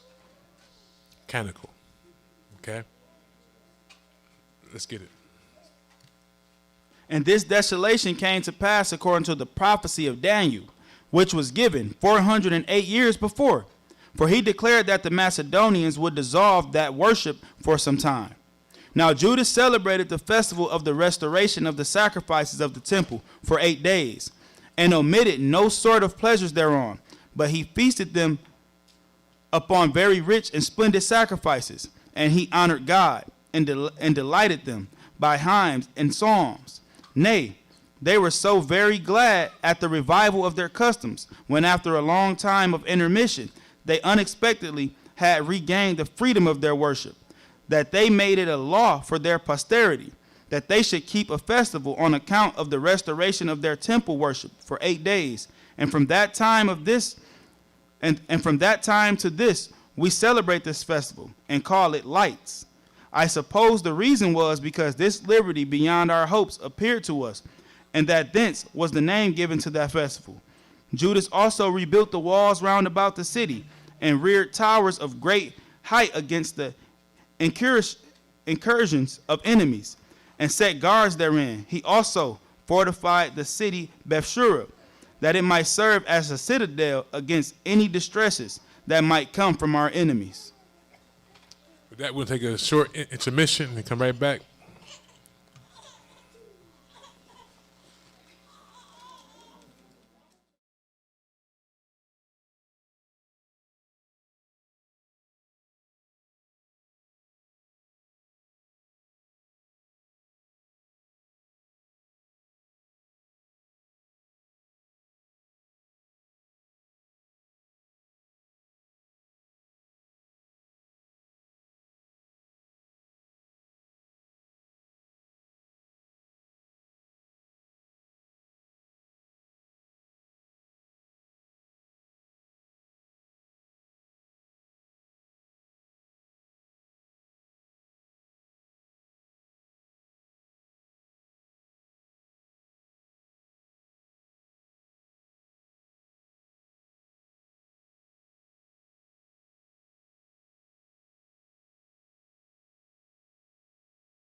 Alexander the Greek took the earth like a captain. Killed the king of Persia, caught him slipping like he napping. The whole earth quiet before this man, he had power. Winning all them wars, lift his heart up like a tower. Then he got sick, called his men, split the kingdom. Crimes upon their head, but they multiplied evil. Wicked Israelites made a covenant with heathens. They doing the same thing right now, I can't believe 'em. Gentiles had them scared, Antiochus took Egypt. Next stop Jerusalem, he about to test the people. They took the showbread, golden altar, and menorah. All of this keep happening cause we keep breaking Torah. Antiochus went back to his lane, went to celebrate. 2 years later, he put fire to them heaven gates. Burnt Jerusalem down, took out women and he made them slaves. Letter from the king, everybody want people. So if you follow laws that ain't the king's, you better leave them. But if we leave our laws, then our God gonna leave us. Many Israelites went to Father when they heeded, sacrificing swine on the altar, stopping us from doing the burnt and the drink offering, profaning the Sabbath, knowing that it's gonna cost us. If we don't do these laws, it's gonna cost us. But the spirit of Maccabees, if you wanna keep these laws and commandments, follow me. The spirit of Maccabees. If you wanna keep the laws and commandments, follow me. Yeah, hey, ain't no time for compromise. I need to show thyself a man. The heat is doing the same tricks, they bout to do it all again. We going to war on Shabbat, tell the heat we ain't playing. If you serious about them laws, out together we can stand. Don't be scared of the multitude, he go intervene. It ain't about the numbers, about power from Shemaim. Allah, Allah, Bahadam, Allah with the Malakim. Power in the blood, power with the mighty king. Back to the story, they won war after war. Got the land back, but the land was so torn. Ash upon their heads and they even ripped their gum. Got the land back, but the land was so torn. So they dedicated sanctuary, built new altars. It might not be perfect, but we still keeping our culture. Go get that menorah, put them lights up in that temple. About to give them praise for everything we done been through. The feast of dedication.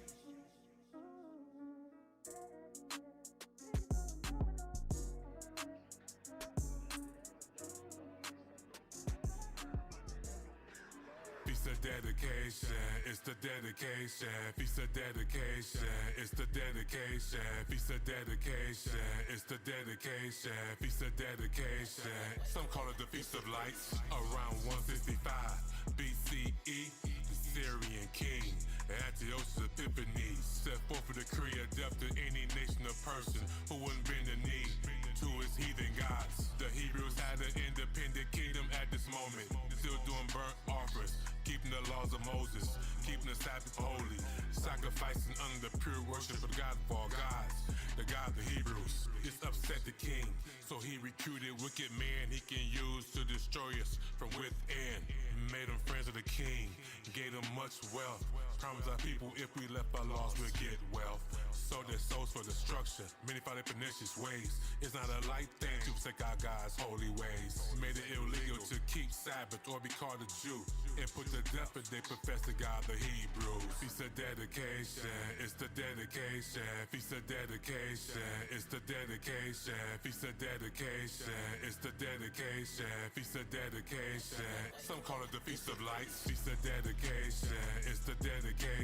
Feast of dedication, it's the dedication. Feast of dedication, it's the dedication. Feast of dedication. Some call it the Feast of Lights. The king gave them license to keep their ordinances. They set up schools and gyms to indoctrinate our youth. Taught them to wear the heathen, how to serve their gods. The children of the cowards who feared men of a God. Profaned our sanctuary, polluted our altar, turned our holy place to a place of slaughter. Disgraced it with swine's flesh and all abomination. Set up their idols and temple prostitutes. Antiochus Epiphanes desired us to forsake the laws of our fathers and to forget our God who promised never to forsake us. He heard our cries from heaven, sent the spirit in the Maccabees and sent help from heaven. Feast of dedication, it's the dedication. Feast of dedication, it's the dedication. Feast of dedication, it's the dedication. Feast of dedication. Some call it the Feast of Lights. The Maccabees with spirit resolved in their hearts to defend their nation and die for the laws they got. They destroyed the wicked, fought against the heathen, tore down their idols. The temple cleaned it, built a new altar, established pure worship. worship. Restored the temple's glory. We bless him singing. 8 days was established to be treated like the tabernacles. A feast forever for his Hebrews. Feast of dedication. It's the dedication. Feast of dedication. It's the dedication. Feast of dedication. It's the dedication. Feast of dedication. Some call it the Feast of Lights.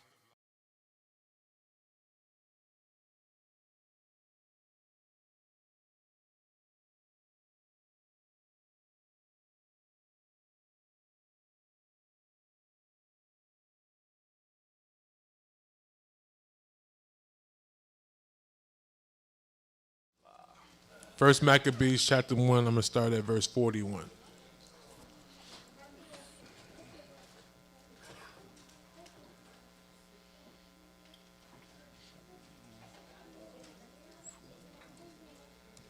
Now, what I also encourage, like I know I said for you to those who have read the Bible to one day, most I will, you read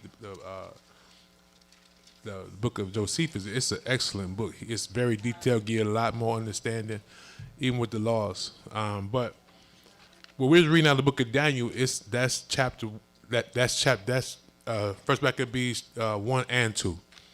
Because that in chapter 1 it goes to, in chapter 2 it goes through the wars and this period of war that the Most High was describing, with the king in the north and the king in the south and his holy land and all that. But it really goes into what the Most High showed the prophet Daniel. Okay. First Maccabees chapter 1, starting at verse 41. Con, when everyone's there. Con. Moreover, King Antiochus wrote to his whole kingdom that all should be one people. Now, this is what I was saying about this, to me, what I call the origin of Christianity. Okay, because prior to this right here, all nations, they served their own gods, but this king was inspired by his God, Lucifer himself, to make all people worship the heathen gods, especially the children of Israel. Moreover, King Antiochus wrote to his whole kingdom that all should be one people, and everyone should leave his laws. So all the heathen agreed according to the commandment of the king. Yea, many also of the Israelites consented to his religion, and sacrificed unto idols, and profaned the Sabbath.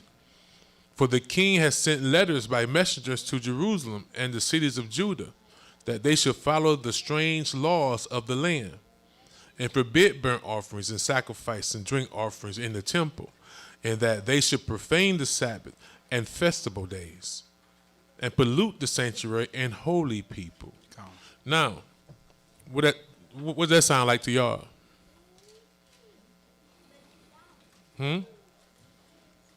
So let's go back to it. Okay? It says, the latter part of verse 44, they should follow the strange laws of the land, not the laws of God. Are we following the strange laws of the land and not the laws of God? Right? Now, we know we don't do burnt offerings and sacrifice and drink offerings, but we are under the Messiah, right? That they should profane the Sabbaths.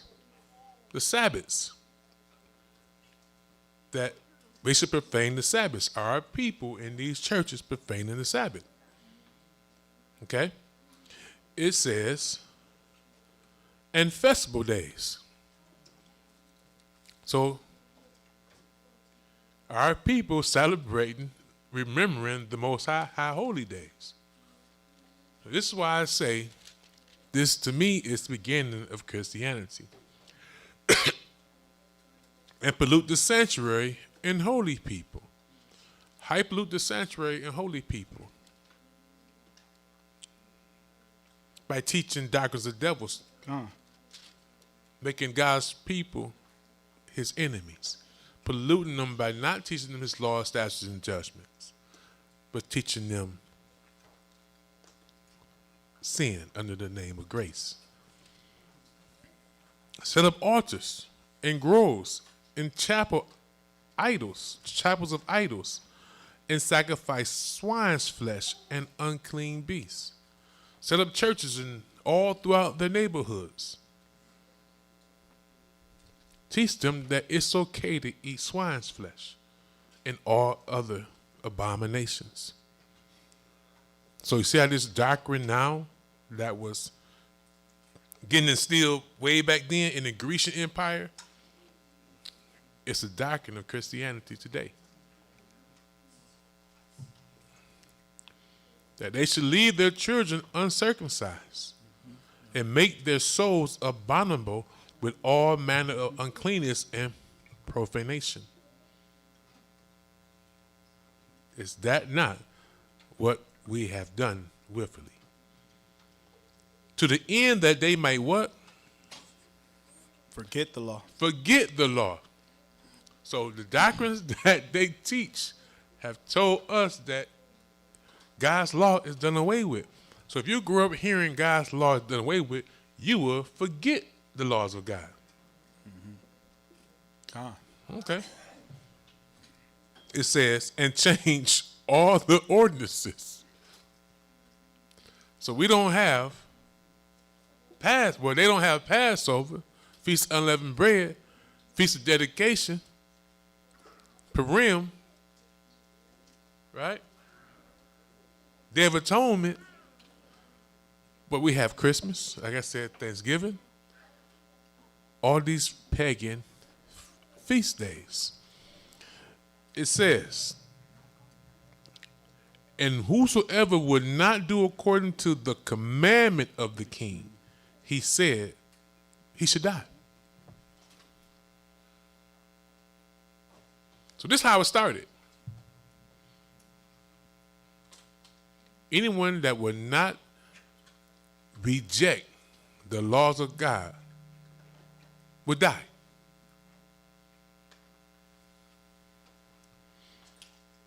In the selfsame manner wrote he to his whole kingdom, and appointed overseers over all the people, commanding the cities of Judah to sacrifice city by city. They're not going to the heathen nations, command them in every city, because they're already doing it. But the focus is on the children of Israel. It says, appoint overseers over the people, commanding the cities of Judah to sacrifice city by city. Then many of the people were gathered unto them, to wit, everyone that forsook the law. And so they committed evils in the land. These are who I call the cowards. And drove the Israelites into secret places, even wheresoever they could flee for secure or safety. Now, the 15th day of the month Keslu, in the 145th year, they set up the abomination of desolation upon the altar, and built idol altars throughout the cities of Judah on every side. We don't read about them doing this to the nation. They all agreed.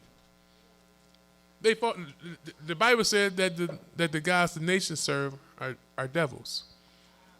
No matter what name they call it, they doing this. They not keeping Sabbath.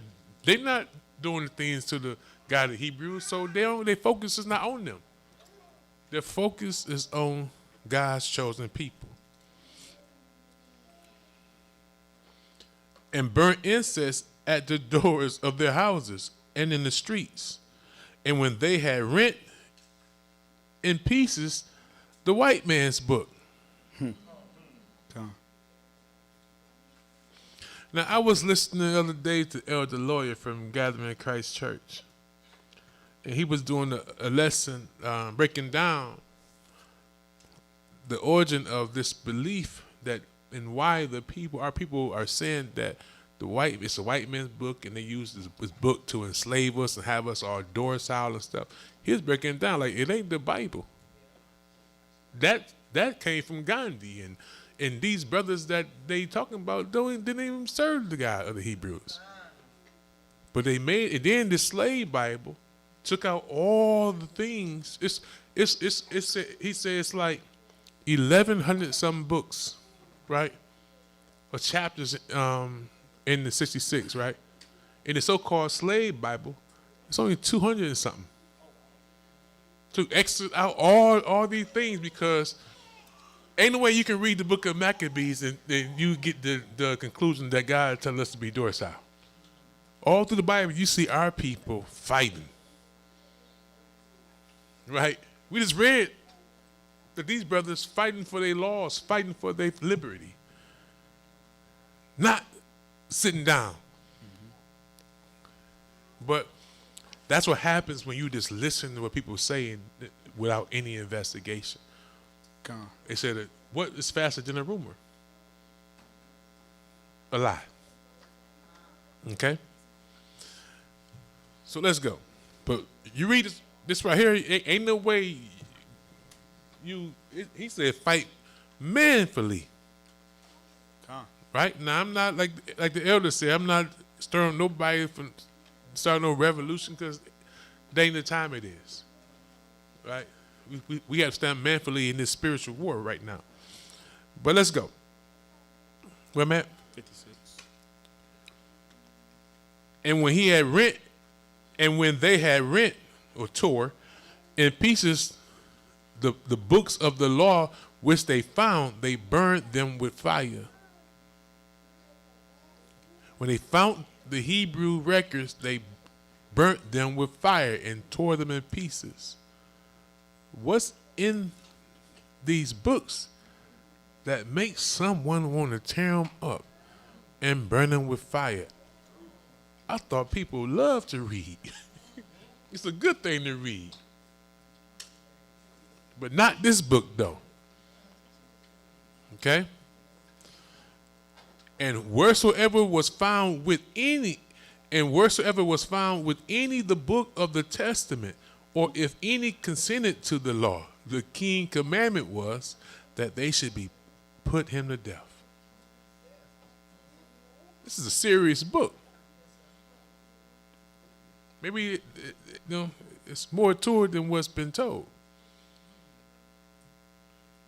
Because I have not read this about any other book in the world.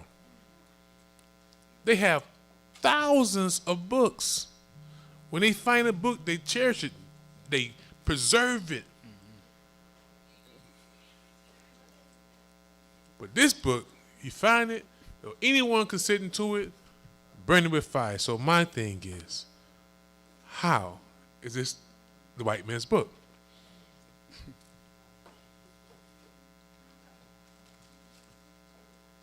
Thus did they, by their authority unto the Israelites every month, not once, but every month, to as many as were found in the cities. Now the 5th and 20th day of the month they did sacrifice upon the idol altar, which was upon the altar of the Most High. At which time, according to the commandment, they put to death certain women that had caused their children to be circumcised. Put to death women that had caused their children to be circumcised on the 8th day, according to the law of the God of the Hebrews. And they hanged the infants about their necks. Also, they set them on fire as they crucified them. Wow. Satan hate God's people for real.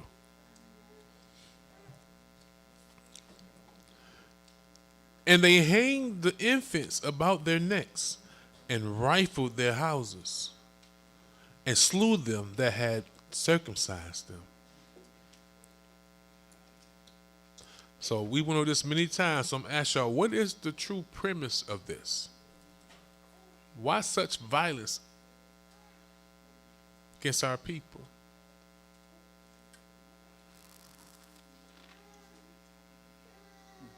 Right? Yes, Sister Hannah. In the building.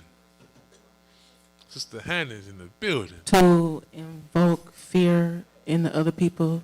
Exactly, to invoke fear. Girl, you heard what they did to Sarah's? To Sarah? What? Keep you away.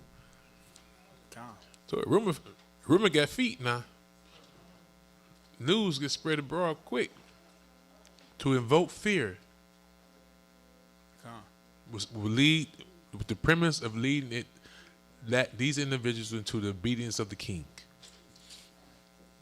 It says, howbeit, many in Israel were fully resolved and confirmed in themselves not to eat any unclean thing. Wherefore they chose rather to die. Wherefore they chose rather to die. Let me read that again. Howbeit, many in Israel were fully resolved and confirmed in themselves not to eat any unclean thing. Now, what's unclean? To understand what's unclean, you must go to the Leviticus chapter 11. See? They understood that God sanctified and separated the clean from the unclean. It was clear understanding. They chose rather to die than to eat anything God said not to eat. So, with that being said, you think the Most High sent His Son down here to reverse that? These people gave their life up for His commandments, not to eat anything unclean. So you're telling me that years later, the Most High said, oh, that was nice, that was cute.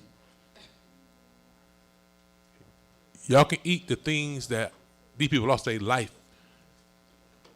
based off what I commanded them. So I'm going to change my feelings concerning my laws. And the reason why He said things are unclean is because He separated them to clean the dead from the waters and the earth, to keep His people clean, healthy. Same way He said, if it's a clean beast and you find it in the road dead, we call that roadkill. Don't eat it. You'll get sick, might even die. Don't touch it. Don't touch it. These people gave their life up for His laws. The Bible says that the Most High don't change. So Christ did not come to say that we can eat pork or swine and any other abomination that God said not to eat. That would be like a cruel joke. These people lost their life upholding that law, and now years later, God changed and said it's okay to eat these things.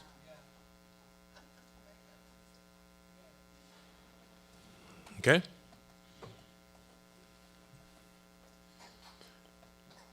This to finish that off, but someone who may be going to, well, God said all things are clean. All right? Where's that scripture at?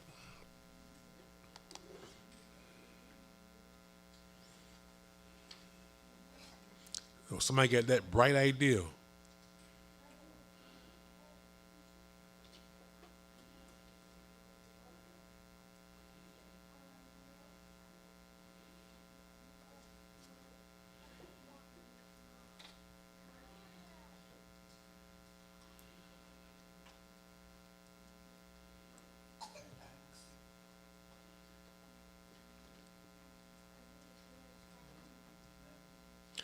Nah.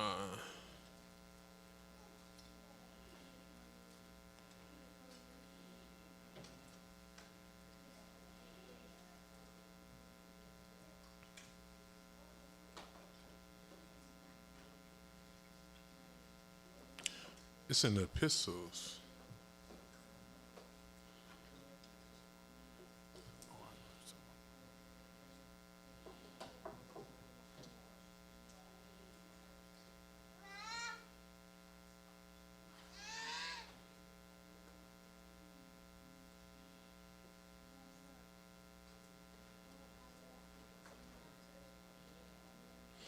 1 Timothy 4. 1 Timothy 4:4.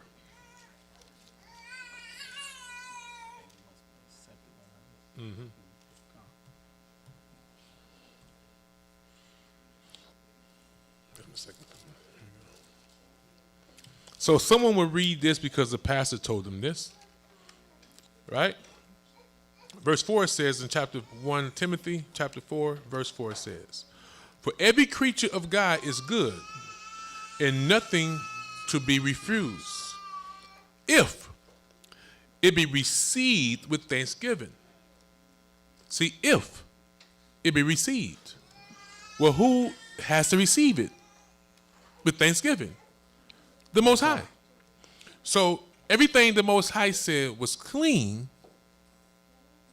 will be received. Now, like I said, let's go back to biblical day. And I see a lamb that was torn by a bull, right? Dead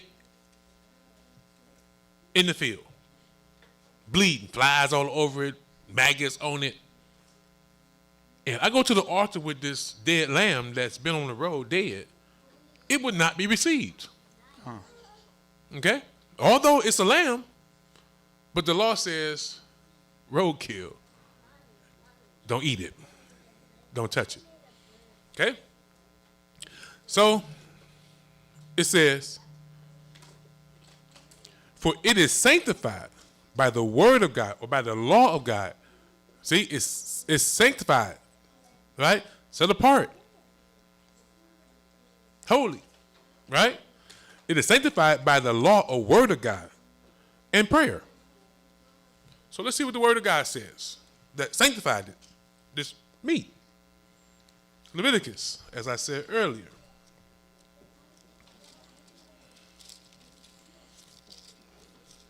So to see what's sanctified, we have to see what the word of God says concerning this unclean and clean meat. Okay? Chapter 11 says, verse 46 and 47. It goes down through the whole list of all these beasts, fish, all that. He says, so I encourage you to read chapter 11. And I always say, if you're reading these animals, these creatures that you don't understand what they are, Google it and press the image, and they give you an image of what the Most High is talking about, so you have an understanding, a full understanding. This is the law of the beast. See, this is the law of the beast, and of the fowl, and of every living creature. All creatures are good, right? Mm-hmm. Every living creature that move in the waters, and of every creature that creepeth upon the earth. The word of God. To make a difference between the unclean and the clean. It is sanctified. See? To make a difference between the unclean and the clean. And between the beast that may be eaten and the beast that may not be eaten. So the word of God in Leviticus chapter 11 gives us what's clean to eat and what's not clean to eat according to him. Okay? So, where we at? First Maccabees chapter 1. First Maccabees chapter 1. 63. Chapter 2. Okay. 62. Howbeit, many in Israel were fully resolved and confirmed in themselves not to eat any unclean thing. They took heed to Leviticus chapter 11, the word of God. Wherefore they chose rather to die. See, whether to die, that they might not be defiled with meats, and that they might not profane the holy covenant, contract. So then they died. And there were very great wrath upon Israel. In those days rose Mattathias, the son of John, the son of Simeon, a priest of the son of Joarib, from Jerusalem, and dwelt in Modin. And he had 5 sons, Jonathan, called Cades. Hold on. Read.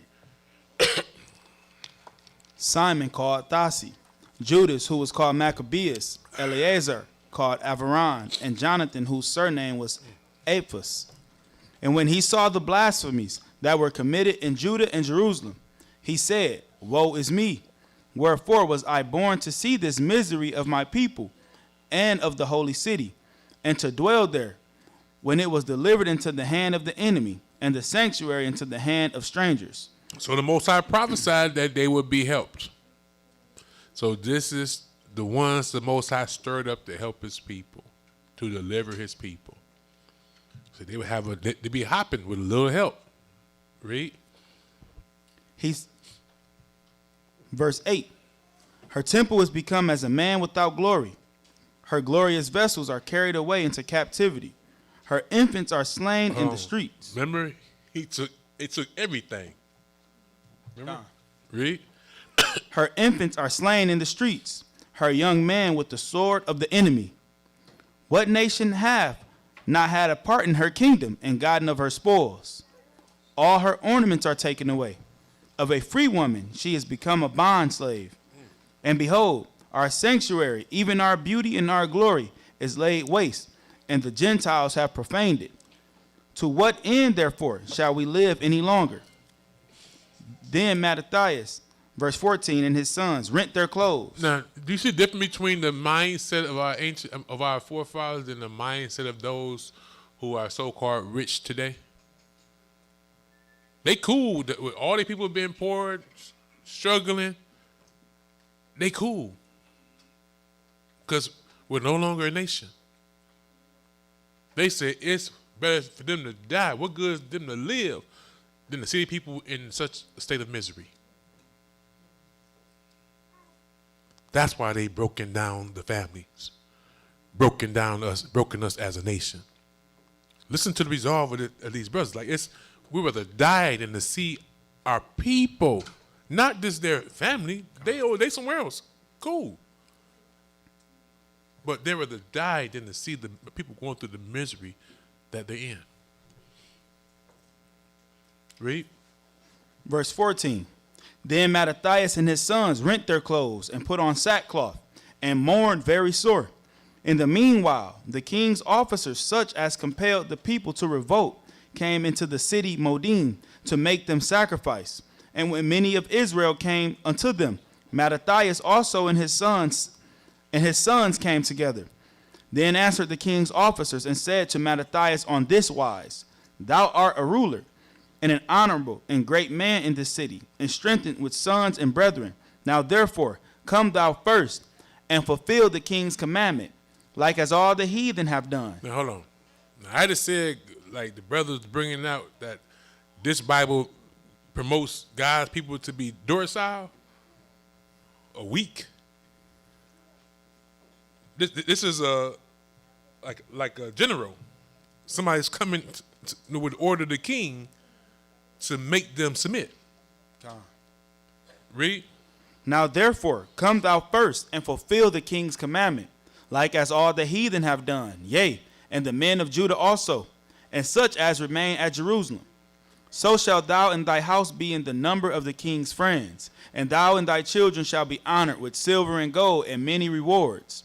Then Mattathias answered and spake with a loud voice, Though all the nations that are under the king's dominion obey him, and fall. Hold on. Mm-hmm. Do you see how Satan, through his people, always put a reward to be used as an instrument of deception?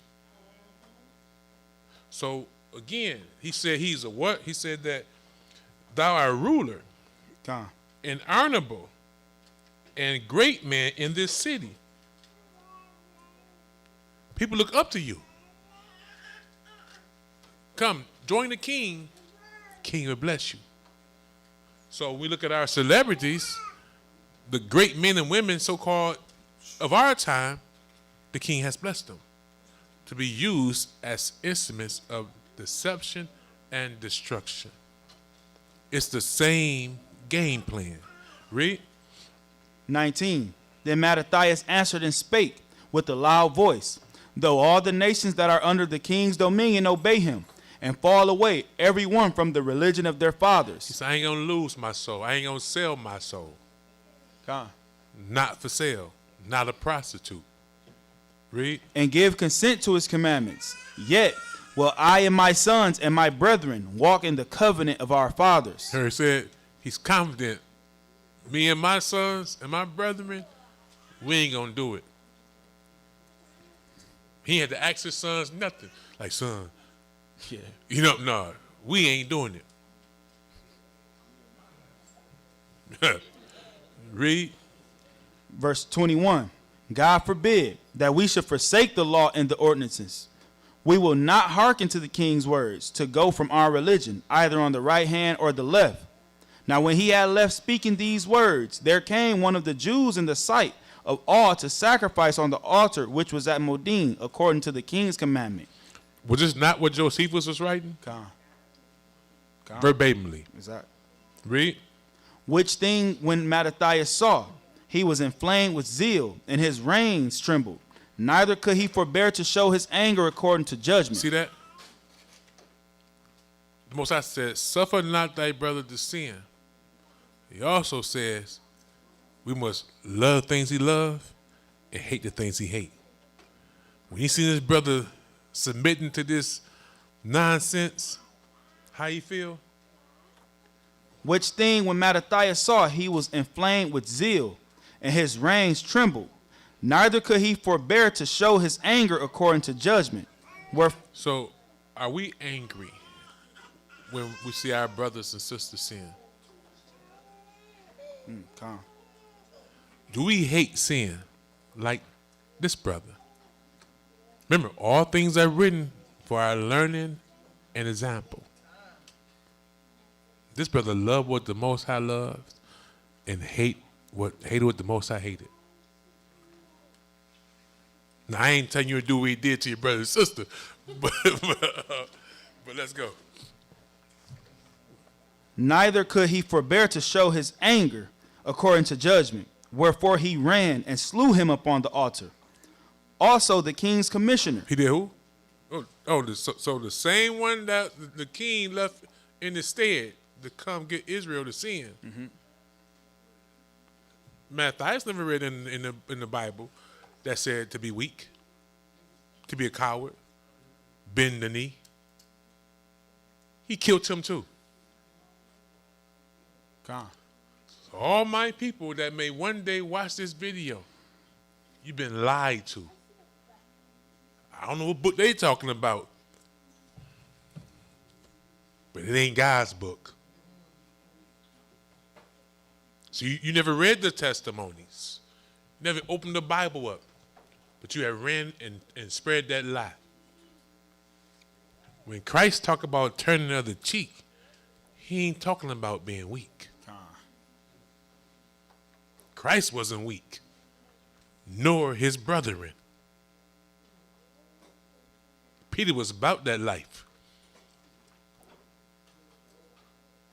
But it wasn't the time for it. Messiah came to be a sacrifice. That's what Messiah told Pilate. I lay down my life.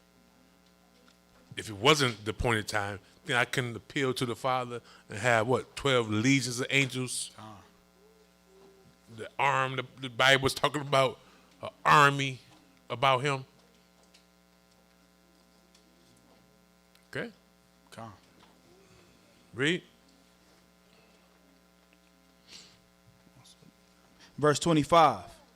Also the king's commissioner, who compelled men to sacrifice, he killed at that time. Now check it out. This is Judas. Judas is the father. I say he led by example, right? Calm. So he had freedom of speech before he died, when he ordered his sons to follow his footsteps. He led by example. Read. He killed at that time, and the altar he pulled down. Thus dealt he zealously for the law of God, like as Phineas. Now understand, the king's commissioner didn't come by itself. That would never happen. What is this man doing? Obviously nothing. They afraid too. They probably kick rock, dust all over the place. But they didn't stand up and fight for the king's commissioner. We didn't read that. Read. He killed at that time, and the altar he pulled down. Verse 26. Thus dealt he zealously for the law of God, like as Phineas did unto Zambri, the son of Salam. Y'all remember that? Come on. Read. And Mattathias cried throughout the city with a loud voice, saying, Whosoever is zealous of the law and maintaineth the covenant, let him follow me. So he and his sons fled into the mountains and left all that ever they had in the city. Then many that sought after justice and judgment went down into the wilderness to dwell there, both they and their children and their wives and their cattle, because afflictions increased sore upon them. Now when it was told the king's servants and the host that was at Jerusalem in the city of David, that certain men who had broken the king's commandment were gone down into the secret places in the wilderness. They pursued after them a great number, and having overtaken them, they camped against them, and made war against them on the Sabbath day. And they said unto them, Let that which ye have done hitherto suffice. Come forth, and do according to the commandment of the king, and ye shall live. But they said, We will not come forth, neither will we do the king's commandment to profane the Sabbath day. So then they gave them the battle with all speed. Howbeit, they answered them not, neither cast they a stone at them, nor stopped the places where they lay hid, but said, Let us die all in our innocency. Heaven and earth will testify for us, that ye put us to death wrongfully. Verse 38. So they rose up against them in battle on the Sabbath, and they slew them with their wives and children and their cattle, to the number of 1,000 people. Now when Mattathias and his friends understood hereof, they mourned for them right sore. And one of them said to another, If we all do as our brethren have done, and fight not for our lives and laws against the heathen, they will now quickly rid us out of the earth. At that time, therefore, they decreed, saying, Whosoever shall come to make battle with us on the Sabbath day, we will fight against him. Whosoever come against us, we will defend ourselves. But we will not go to make war on the Sabbath. The law says, make not war on the Sabbath. Okay? Come. Whosoever shall come to make battle with us on the Sabbath day, we will fight against him.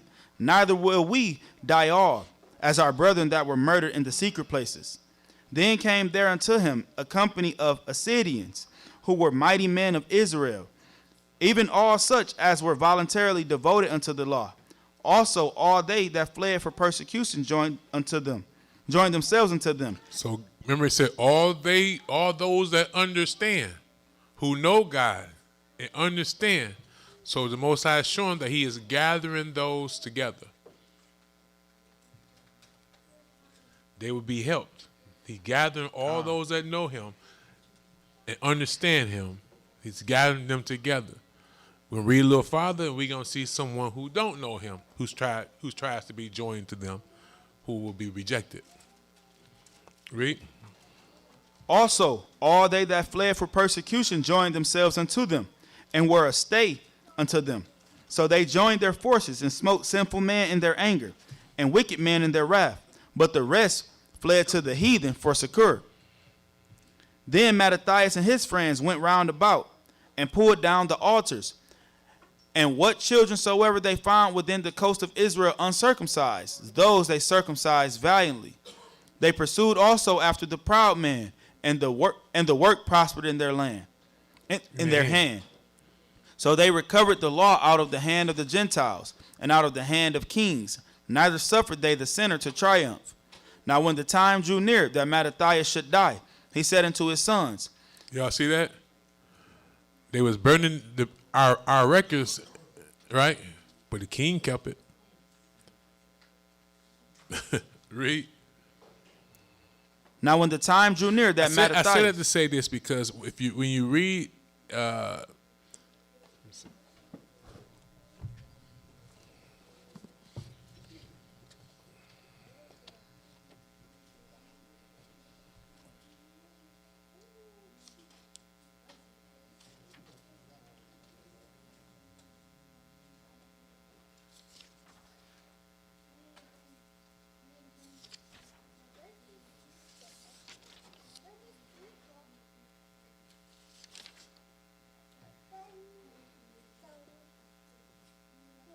Keep going. I'm fine. What I'm looking for.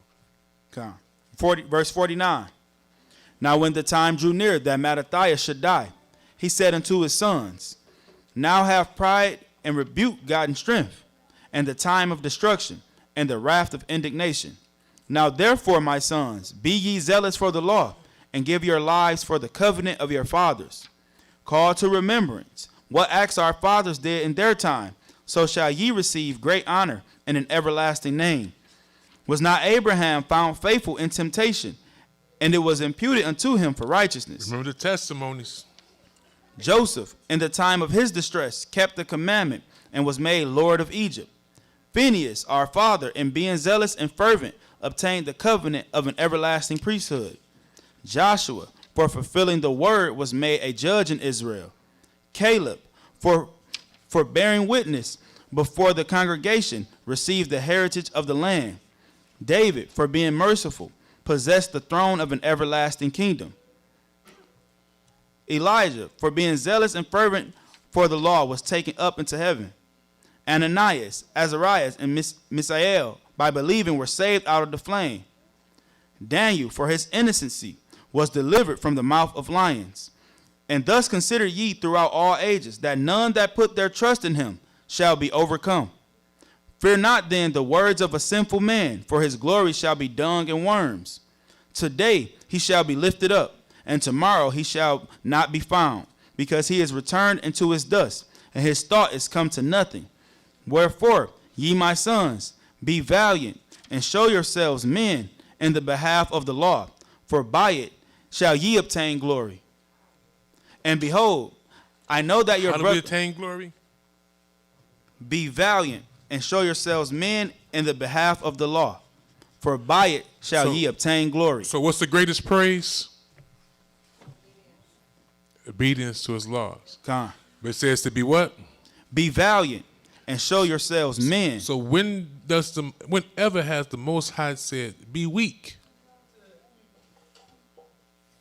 Be weak. He says, be what? Be valiant. Be valiant. And show yourselves what? Men. Men. In the behalf of the law. Not effeminate. Men. Masculine. The true definition of masculinity. What the world now calls toxic masculinity. It's toxic to the world. A man is toxic to the world. Because true masculinity comes from the masculine one. Read.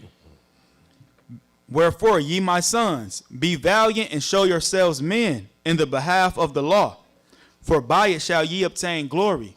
And behold, I know that your brother Simon is a man of counsel. Give ear unto him always. He shall be a father unto you.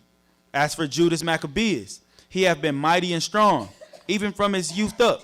Let him be your captain, and fight the battle of the people.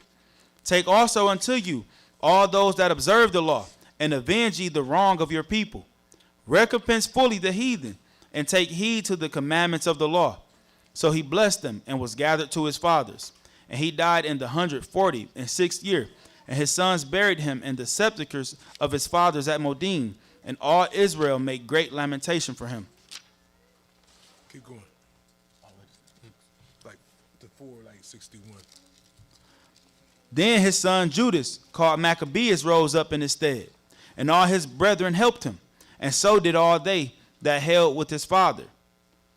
And they fought with cheerfulness the battle of Israel. So he gat his people great honor, and put on a breastplate as a giant, and girt his warlike harness about him. And he made battles, protecting the host with his sword. In his acts he was like a lion, and like a lion's whelp, roaring for his prey. For he pursued the wicked, and sought them out. He's like a lion, he had no fear. I ain't gonna lie, even the little cats don't have no fear. I just seen cats on YouTube, whatever, fight bears, anything. Cats have absolutely no fear. It's crazy. So a lion really don't have any fear. Read. Verse 5. For he pursued the wicked and sought them out, and burnt up those that vexed his people. Wherefore the wicked shrunk for fear of him, and all the workers of iniquity were troubled, because salvation prospered in his hand. He grieved also many kings, and made Jacob glad with his acts, and his memorial is blessed forever.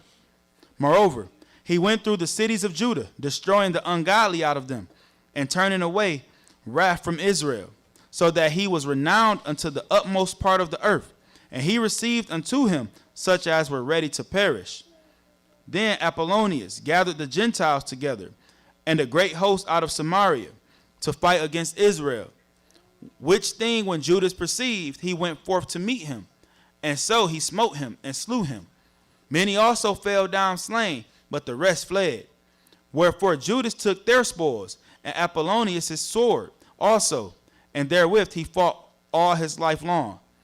Now when Saran, a prince of the army of Syria, heard say that Judas had gathered unto him a multitude and company of the faithful to go out with him to war, he said, I will get me a name and honor in the kingdom. There they go. Yeah. 14. I was going to ask this earlier, but I guess it kind of go together. So 3, 8, and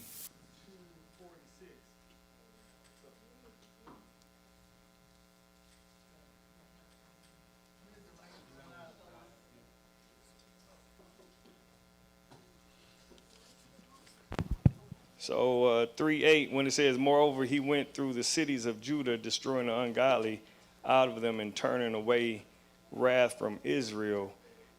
On 2:46, I was going to ask when he said that, and what children soever they found within the Uncircumcised. that he made them, the ones that were uncircumcised, he made them circumcised. Was that to gain favor and to kind of clear out the abomination that was amongst them? Exactly. He's zealous for the law, and the law said remove the evil from your midst, because they are. This is why the wrath. This is why what's going on. The wrath of God is up on them, and so if he don't destroy these wicked men out of their midst, they're going to influence more people to reject the laws of God. Mm-hmm. Yeah, but he said be zealous for the law. So now he's doing the law. He's written out. He's purging out the evil, and so that's the law.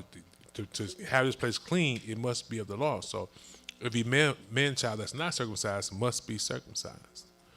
Okay, or you make the place defiled. You know what I mean? Right. Verse 14 in chapter 3, 1 Maccabees chapter 3, verse 14. He said, I will get me a name and honor in the kingdom, for I will go fight with Judas and them that are with him who despise the king's commandment.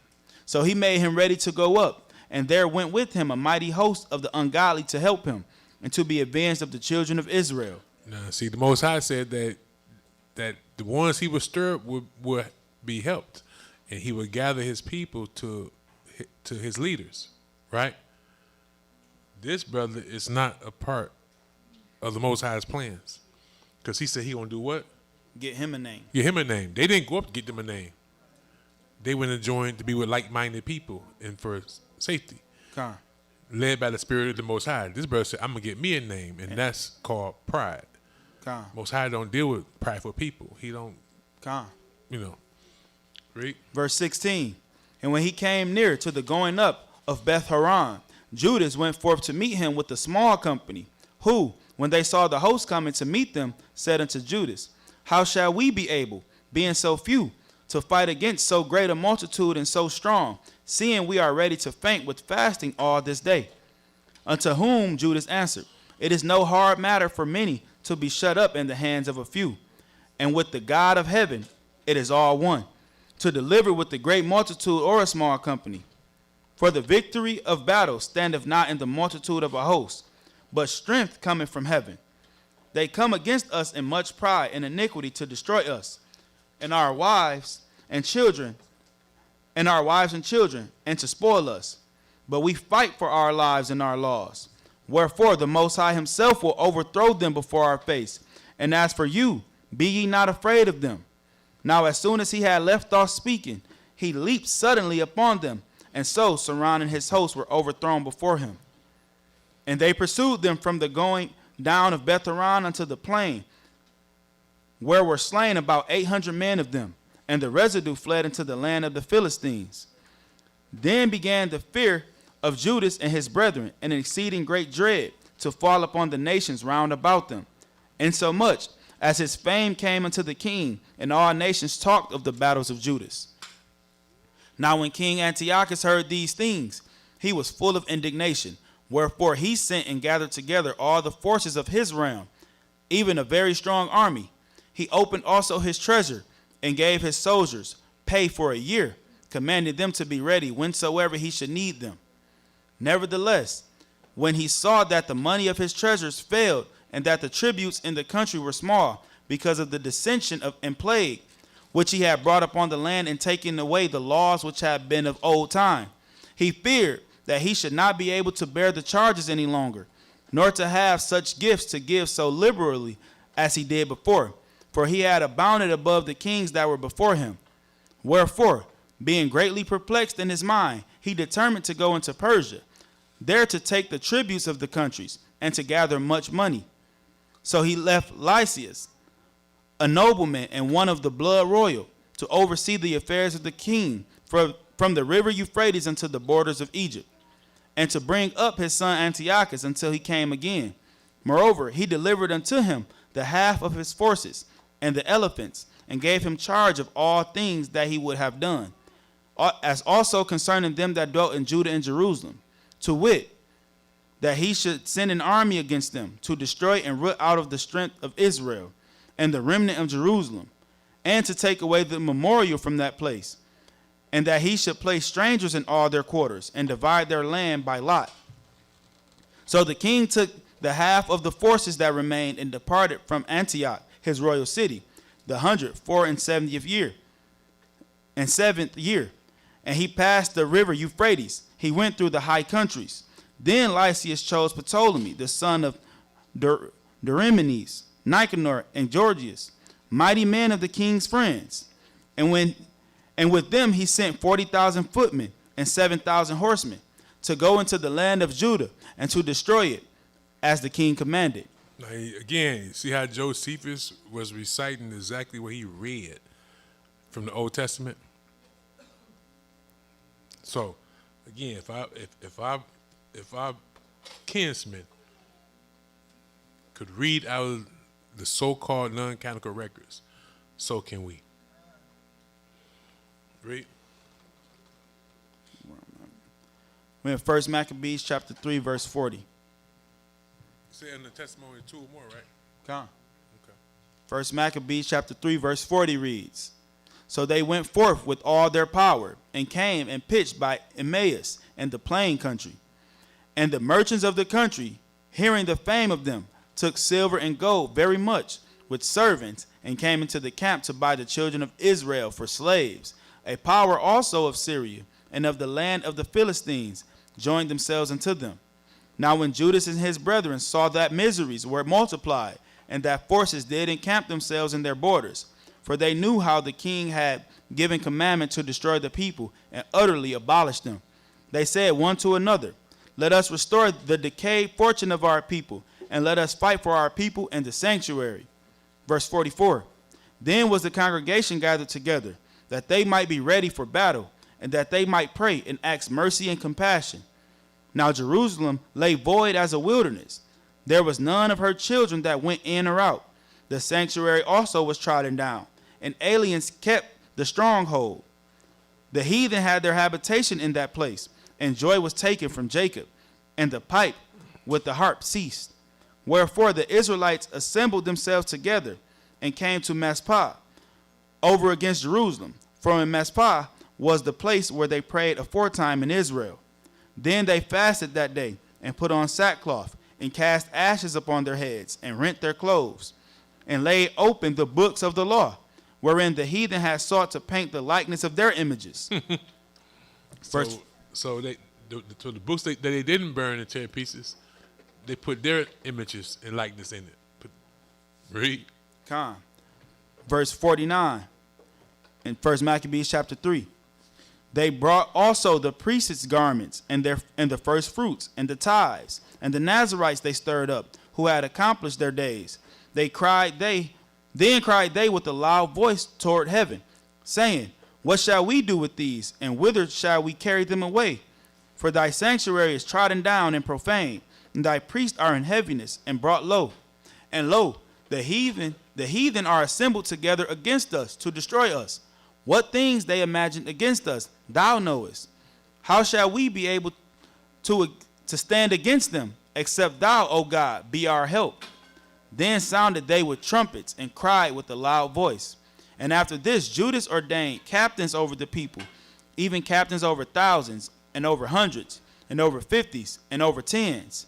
But as for such as were building houses, or had betrothed wives, or were planting vineyards, or were fearful, those he commanded that they should return, every man to his own house according to the law. So the camp removed and pitched upon the south side of Emmaus. And Judas said, arm yourselves, and be valiant men, and see that ye be in readiness against the morning, that ye may fight with these nations that are assembled together against us to destroy us and our sanctuary. For it is better for us to die in battle than to behold the calamities of our people and our sanctuary. Nevertheless, as the will of God is in heaven, so let him do. 1 Maccabees chapter 4, verse 1. Then took Georgius 5,000 footmen and 1,000 of the best horsemen, and removed out of the camp by night, to the end he might rush in upon the camp of the Jews, and smite them suddenly. And the men of the fortress were his guides. Now Judas heard thereof, he himself removed. The men of the fortress were their guides. So who led them to their own people? Israelites. Read. While as yet the forces were dispersed from the camp. Verse 5. And the mean season came Georgius by night into the camp of Judas. And when he found no man there, he sought them in the mountains. For said he, these fellows flee from us. But as soon as it was day, Judas showed himself in the plain with 3,000 men, who nevertheless had neither armor nor swords to their minds. And they saw the camp of the heathen, that it was strong and well harnessed, and compassed round about with horsemen. And these were expert of war. Then said Judas to the men that were with him, fear ye not their multitude, neither be ye afraid of their assault. Remember how our fathers were delivered in the Red Sea, when Pharaoh pursued them with an army. Now therefore, let us cry unto heaven, if peradventure the Most High will have mercy upon us, and remember the covenant of our fathers, and destroy this host before our face this day. So let's go back to the Red Sea. When the Pharaoh army was about them, remember, they didn't have weapons. No sword, no shield. Facing Pharaoh and his army with no protection, physical protection. The Most High destroyed them and gave his people their weapons. He washed their swords and their shields up to the shores. But understand, he said, remember our fathers in the Red Sea. They had no weapons. Their weapon was the Most High. He told them to be still and watch the salvation of their God. Read. Verse 11. 1 Maccabees chapter 4, verse 11. That so all the heathen may know that there is one who delivereth and saveth Israel. Then the strangers lifted up their eyes and saw them coming over against them. Wherefore,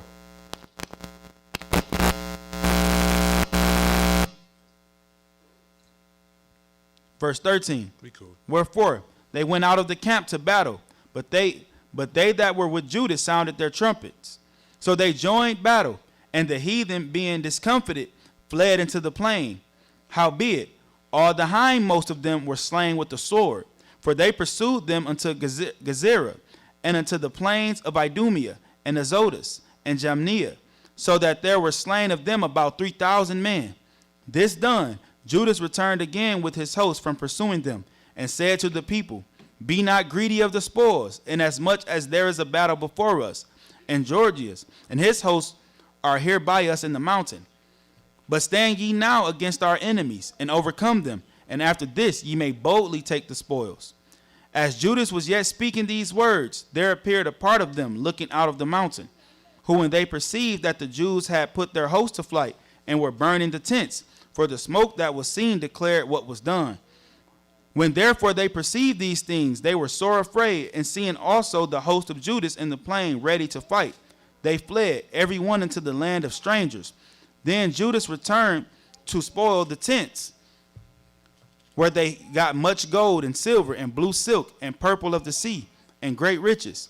After this they went home and sung a song of thanksgiving and praised the God in heaven, because it is good, because his mercy endureth forever. Thus Israel had a great deliverance that day. Now all the strangers that had escaped came and told Lysias what had happened, who, when he heard thereof, was confounded and discouraged, because neither such things as he would were done unto Israel, nor such things as the kings commanded him were come to pass. The next year, therefore, following, Lysias gathered together 70,000 choice men of foot, and 5,000 horsemen, that he might subdue them. So they came into Idumea and pitched their tents at Bethshura. And Judas met them with 10,000 men. And when he saw that mighty army, he prayed and said, Blessed art thou, O Savior of Israel, who didst quell the violence of the mighty man by the hand of thy servant David, and gavest the host of strangers in the hands of Jonathan, the son of Saul, and his arm bearer. Shut up this army in the hand of thy people Israel, and let them be confounded in their power, and horsemen, make them to be of no courage, and cause the boldness of their strength to fall away, and let them quake at their destruction. Cast them down with the sword of them that love thee, and let all those that know thy name praise thee with thanksgiving. So they joined battle, and there were slain of the host of Lysias about 5,000 men. Even before them were they slain. Now when Lysias saw his army put to flight, and the manliness of Judas's soldiers, and how they were ready either to live or die valiantly, he went into Antiochia, and gathered together a company of strangers. And having made his armies greater than it was, he purposed to come again into Judea. Then said Judas and his brethren, Behold, our enemies are discomfited. Let us go up to cleanse and dedicate the sanctuary. Upon this, all the hosts assembled themselves together and went up into Mount Zion. Verse 38. And when they saw the sanctuary desolate, and the altar profaned, and the gates burned up, and shrubs growing in the courts as in a forest, or in one of the mountains, yea, and the priest's chambers pulled down, they rent their clothes, and made great lamentation, and cast ashes upon their heads, and fell down flat to the ground upon their faces, and blew an alarm with the trumpets, and cried toward heaven. Then Judas appointed certain men to fight against those that were in the fortress, until he had cleansed the sanctuary. So he chose priests of blameless conversation, such as had pleasure in the law, who cleansed the sanctuary, and bare out the defiled stones into an unclean place. And when as they consulted what to do with the altar of burnt offerings, which was profaned, they thought it best to pull it down, lest it should be a reproach to them, because the heathen had defiled it, wherefore they pulled it down. Verse 46. And laid up the stones in the mountain of the temple in a convenient place, until there should come a prophet to show what should be done with them. Then they took whole stones according to the law. Hold on, and Junior. I know you're not on that phone. Sit at this table with your mom and give her that phone.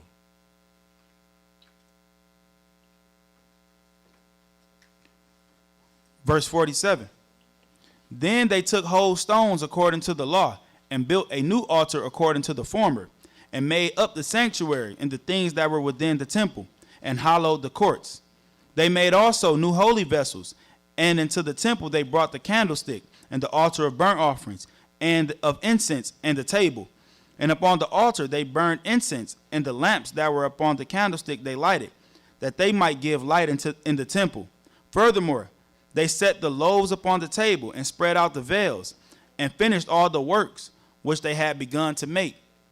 Now on the 25th day on the 9th month, which is called the month Caslu, and the 148th year, they rose up betimes in the morning, and offered sacrifice according to the law, upon the new altar of burnt offerings which they had made. Verse 54, look, at what time and what day the heathen had profaned it, even in that was it dedicated with songs and cisterns and harps and cymbals. Then all the people fell upon their faces, worshiping and praising the God of heaven, who had given them good success. And so they kept the dedication of the altar 8 days, and offered burnt offerings with gladness, and sacrificed the sacrifice of deliverance and praise. They decked also the forefront of the temple with crowns of gold, and with shields, and the gates and the chambers they renewed, and hanged doors upon them. Thus was there very great gladness among the people, for that the reproach of the heathen was put away. Moreover, Judas and his brethren with the whole congregation of Israel ordained that the days of the dedication of the altar should be kept in their season from year to year, by the space of 8 days, from the 25th day of the month Caslu, with mirth and gladness. At that time also they builded up the Mount Zion with high walls and strong towers round about, lest the Gentiles should come and tread it down as they had done before. And they set there a garrison to keep it, and fortified Bethshura to preserve it, that the people might have a defense against Idumea. It's like Idumea, the so-called white people, Esau. So we're going to finish with this testimony. So now we see why we keep this day. We know when we in the so-called gospel, we see that Messiah and the Israelites of his time kept the feast of dedication. So the Most High ordained this through these men. And this is why we keep this day as a remembrance. So we'll go to chapter 6 chapter 2 verse. Second Maccabees. Second Maccabees chapter 6. Let me see. I think it is. What's in the? It say first. I put the 6. Okay, I'm wrong. I think it's Second Maccabees chapter 6. It's Second Maccabees chapter 6. Let's see.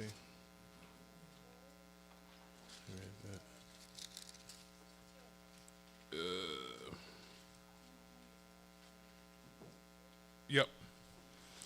I said whenever we have this day of remembrance, that we have to read the testimonies of these wonderful people.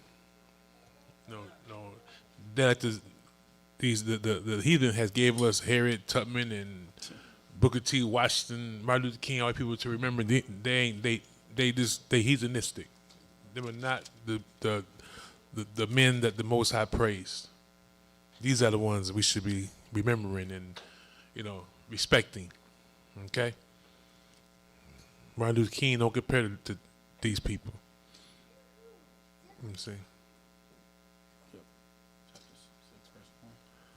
Yeah, I think so. 42. Yep, I think It's Eleazar. Mm-hmm. Let me see.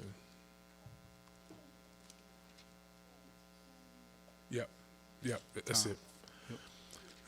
Second Maccabees chapter 6 verse 1 says, not long after this the king sent an old man of Athens to compel the Jews to depart from the laws of their fathers, and not to live after the laws of God, and to pollute also the temple in Jerusalem, and call it the temple of Jupiter, Olympius, and that in Gerizim of Jupiter, the defender of strangers or heathen, as they did desire that dwelt in the place. She gave me them. What's called them? No, let's see. But what's some pills you gave me? No, the ones. What's some? Oh, oregano and blacks. Man, Oh, some black seed oil and stuff. with oregano, no, that's strong. The oregano seeds, yeah, them must coming up. The oregano strong in the mud. Let's go. Let's go. For real. For the temple was filled with riot, and Nope. Two. To pollute also the temple in Jerusalem and call it the temple of, I read that. Three. Or didn't? As they did desire that dwell in the place. Okay. Right. The coming in of this mischief was sore and grievous to the people, for the temple was filled with riot and reviling by the Gentiles, who dallied with harlots and had to do with women within the circuits of the holy places. And besides that, brought in things that were not lawful. The altar also was filled with profane things, which the law forbidden. Neither was it lawful for a man to keep Sabbath days or ancient feasts, or to profess himself at all to be a Jew. And in the day of the king's birth, every month there were brought by bitter constraints to eat of the sacrifices. And when the feast of Bacchus was kept, the Hebrews were compelled to go in possession of Bacchus, carrying ivory. Moreover, there went out a decree to the neighbor cities of the heathen by the suggestion of Ptolemy against the Hebrews, that they should observe the same fashions and be partakers of their sacrifices. And whosoever would not conform themselves to the manner of the Gentiles should be put to death.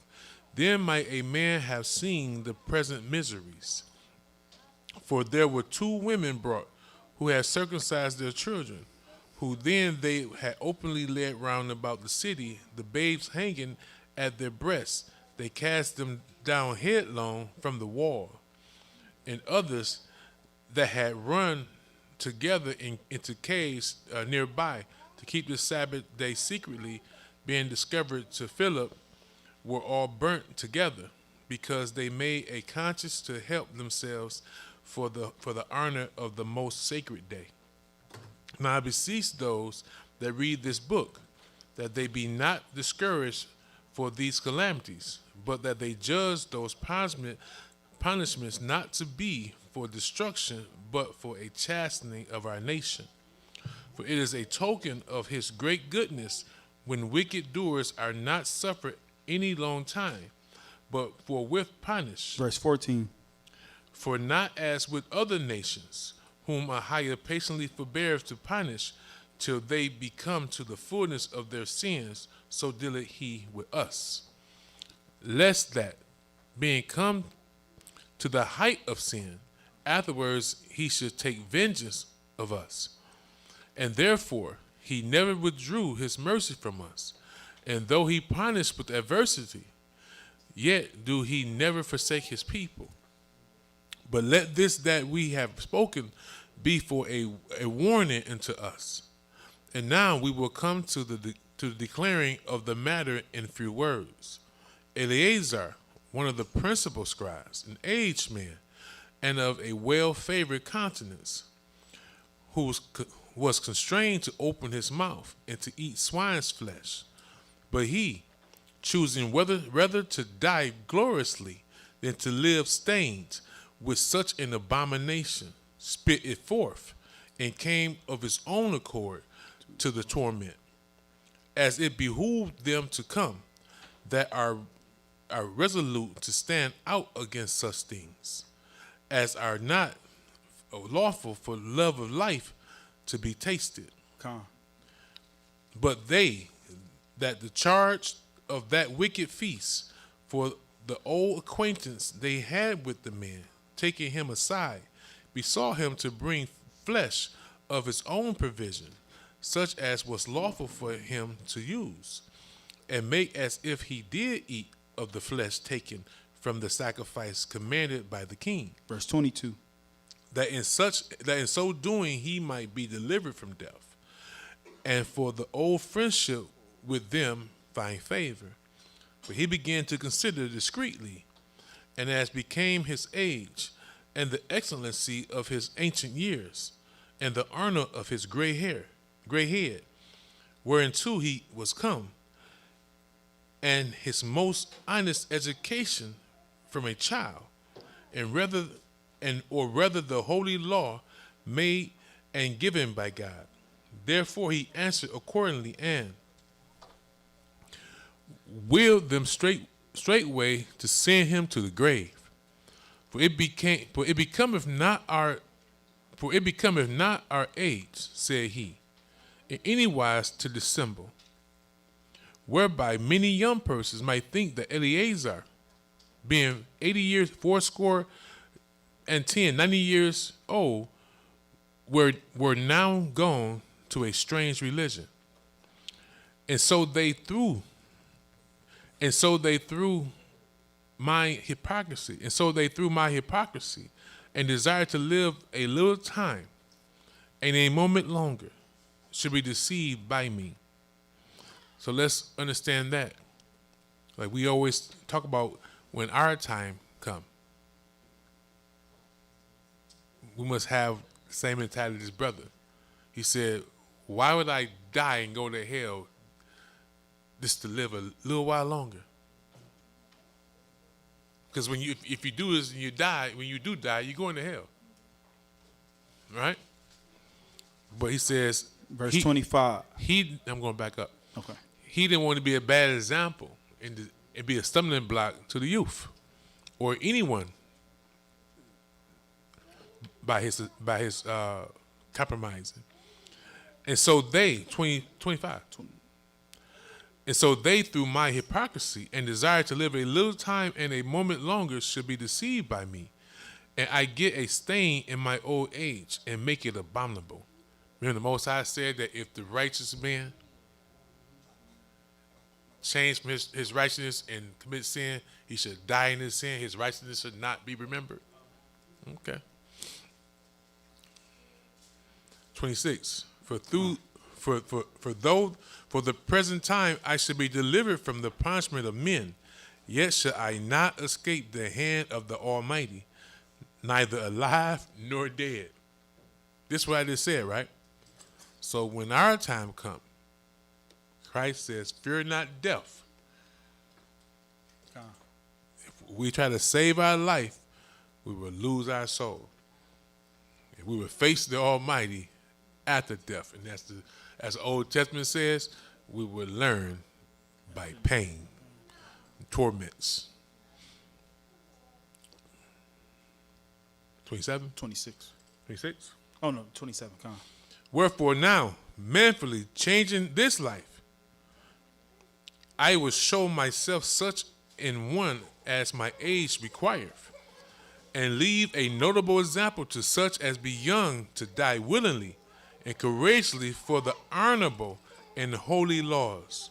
Let me read that again.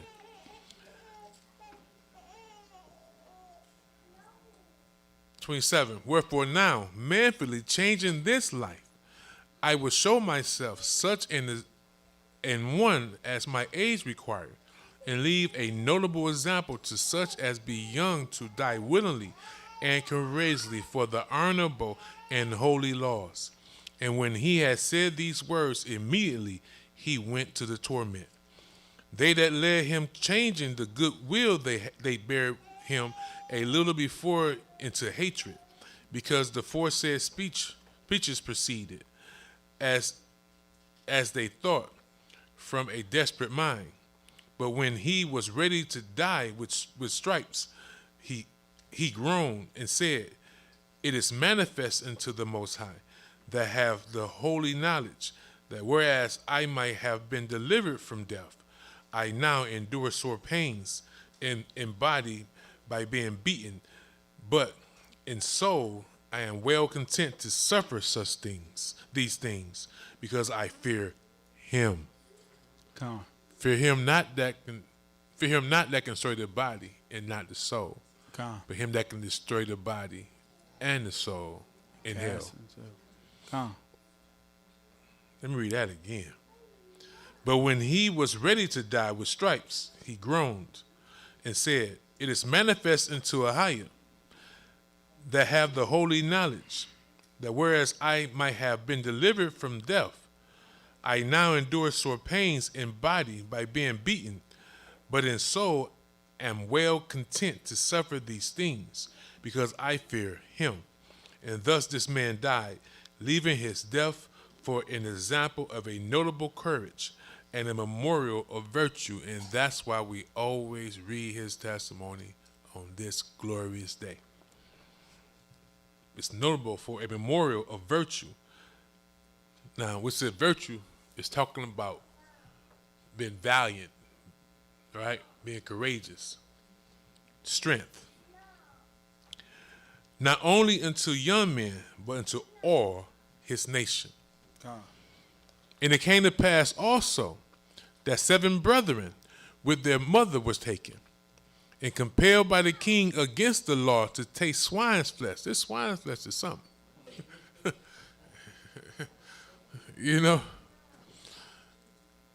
And were tormented with scourges and whips. But one of them that spake first said thus, What wouldst thou ask or learn of us? We are ready to die, rather than to transgress the laws of our fathers. Then the king, being enraged, commanded pans and cauldrons to be made hot, which forthwith being heated, he commanded to cut out the tongue of him that spake first, and to cut off the utmost parts of his body, the rest of his brethren and his mother looking on. Now when he was thus maimed in all his members, he commanded him, being yet alive, to be brought to the fire, and to be fried in the pan. And as the vapor of the pan was for a good space dispersed, they exhorted one another with the mother to die manfully, saying thus, Ahayah looketh upon us, and in truth have comfort in us, as Moses in his song, which witnessed to their faces, declared, saying, and he should be comforted in his servants. So when the first was dead after this manner, they brought the second to make him a mocking stock.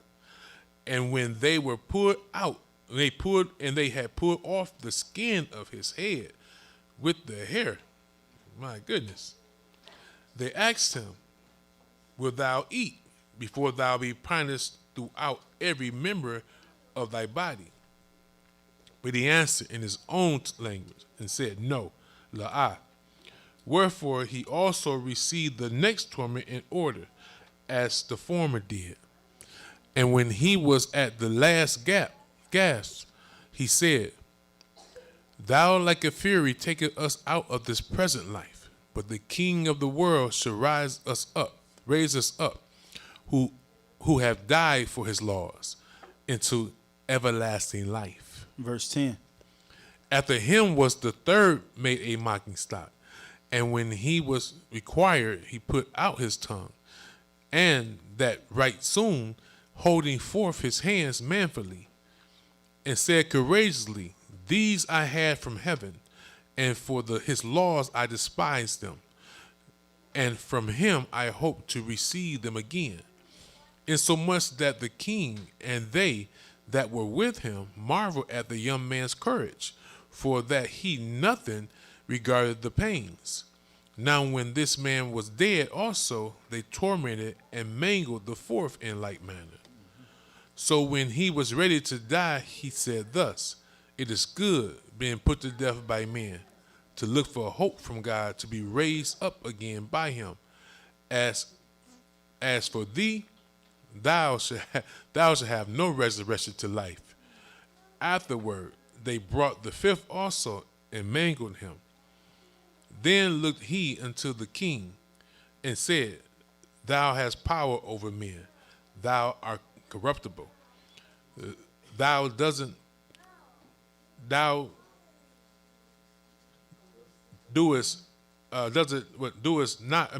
what thou wilt.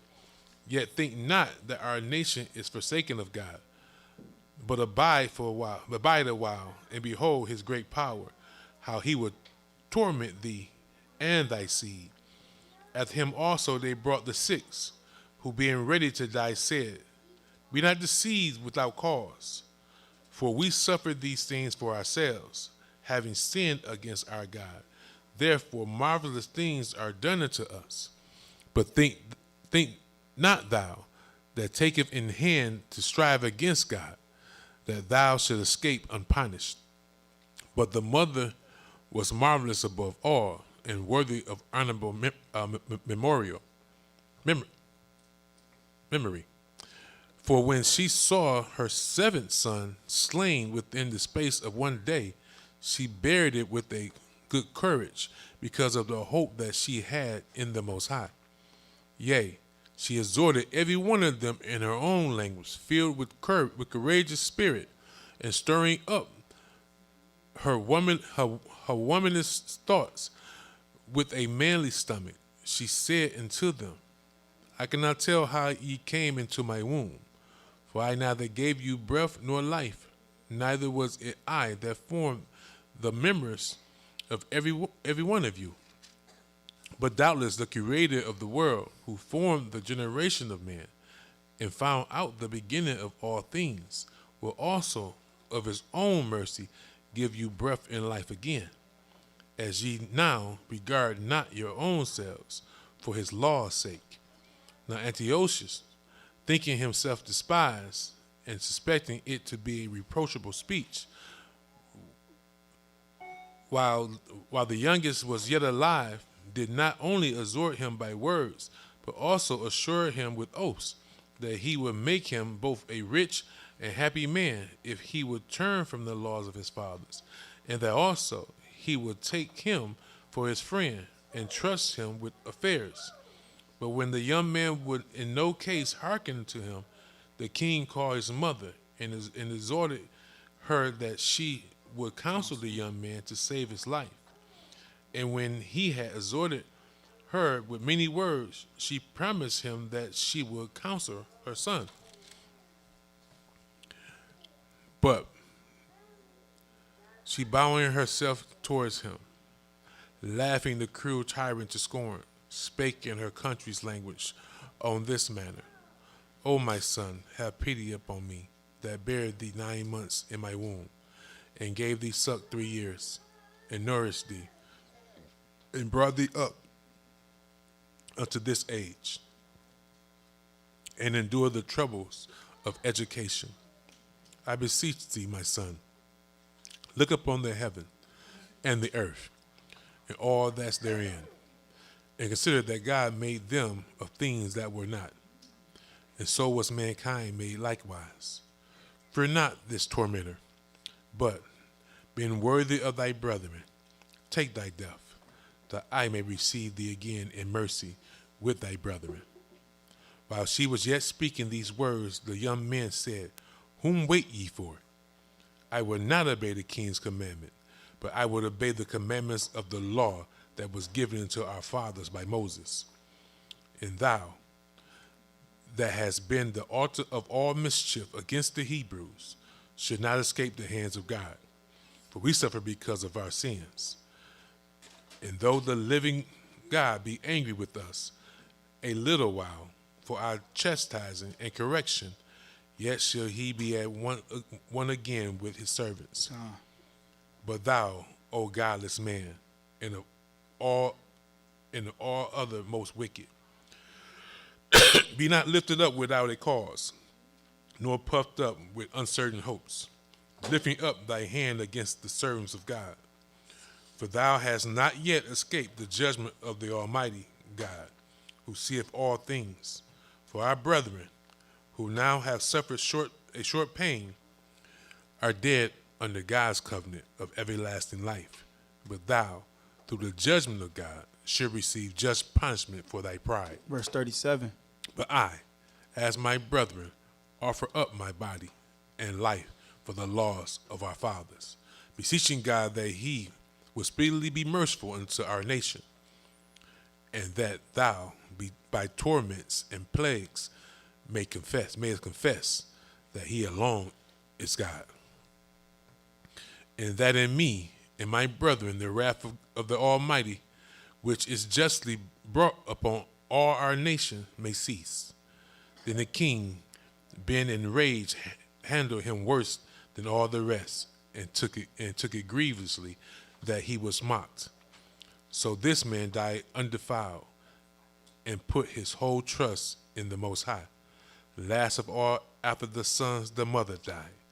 Let this be enough now to have spoken concerning the idolatrous feasts and the extreme tortures. So, the Most High has given us. The Most High has given us many examples of what our fathers have endured and what we have to endure when our time is called. And I pray that we all have that same mind and that same strength, courage to face the tormentor and say, "What you wait for? Bring it on. I would die for the laws of my God and for my nation." But we are here to remember that this day is a day of remembrance, when the Most High redeemed his people from the threat of the heathen and rebuilt and reestablished his altar and his pure worship. Okay? So, Feast of Dedications, Feast of Lights, the last 8 days. And I'll see you all next Shabbat to close it out.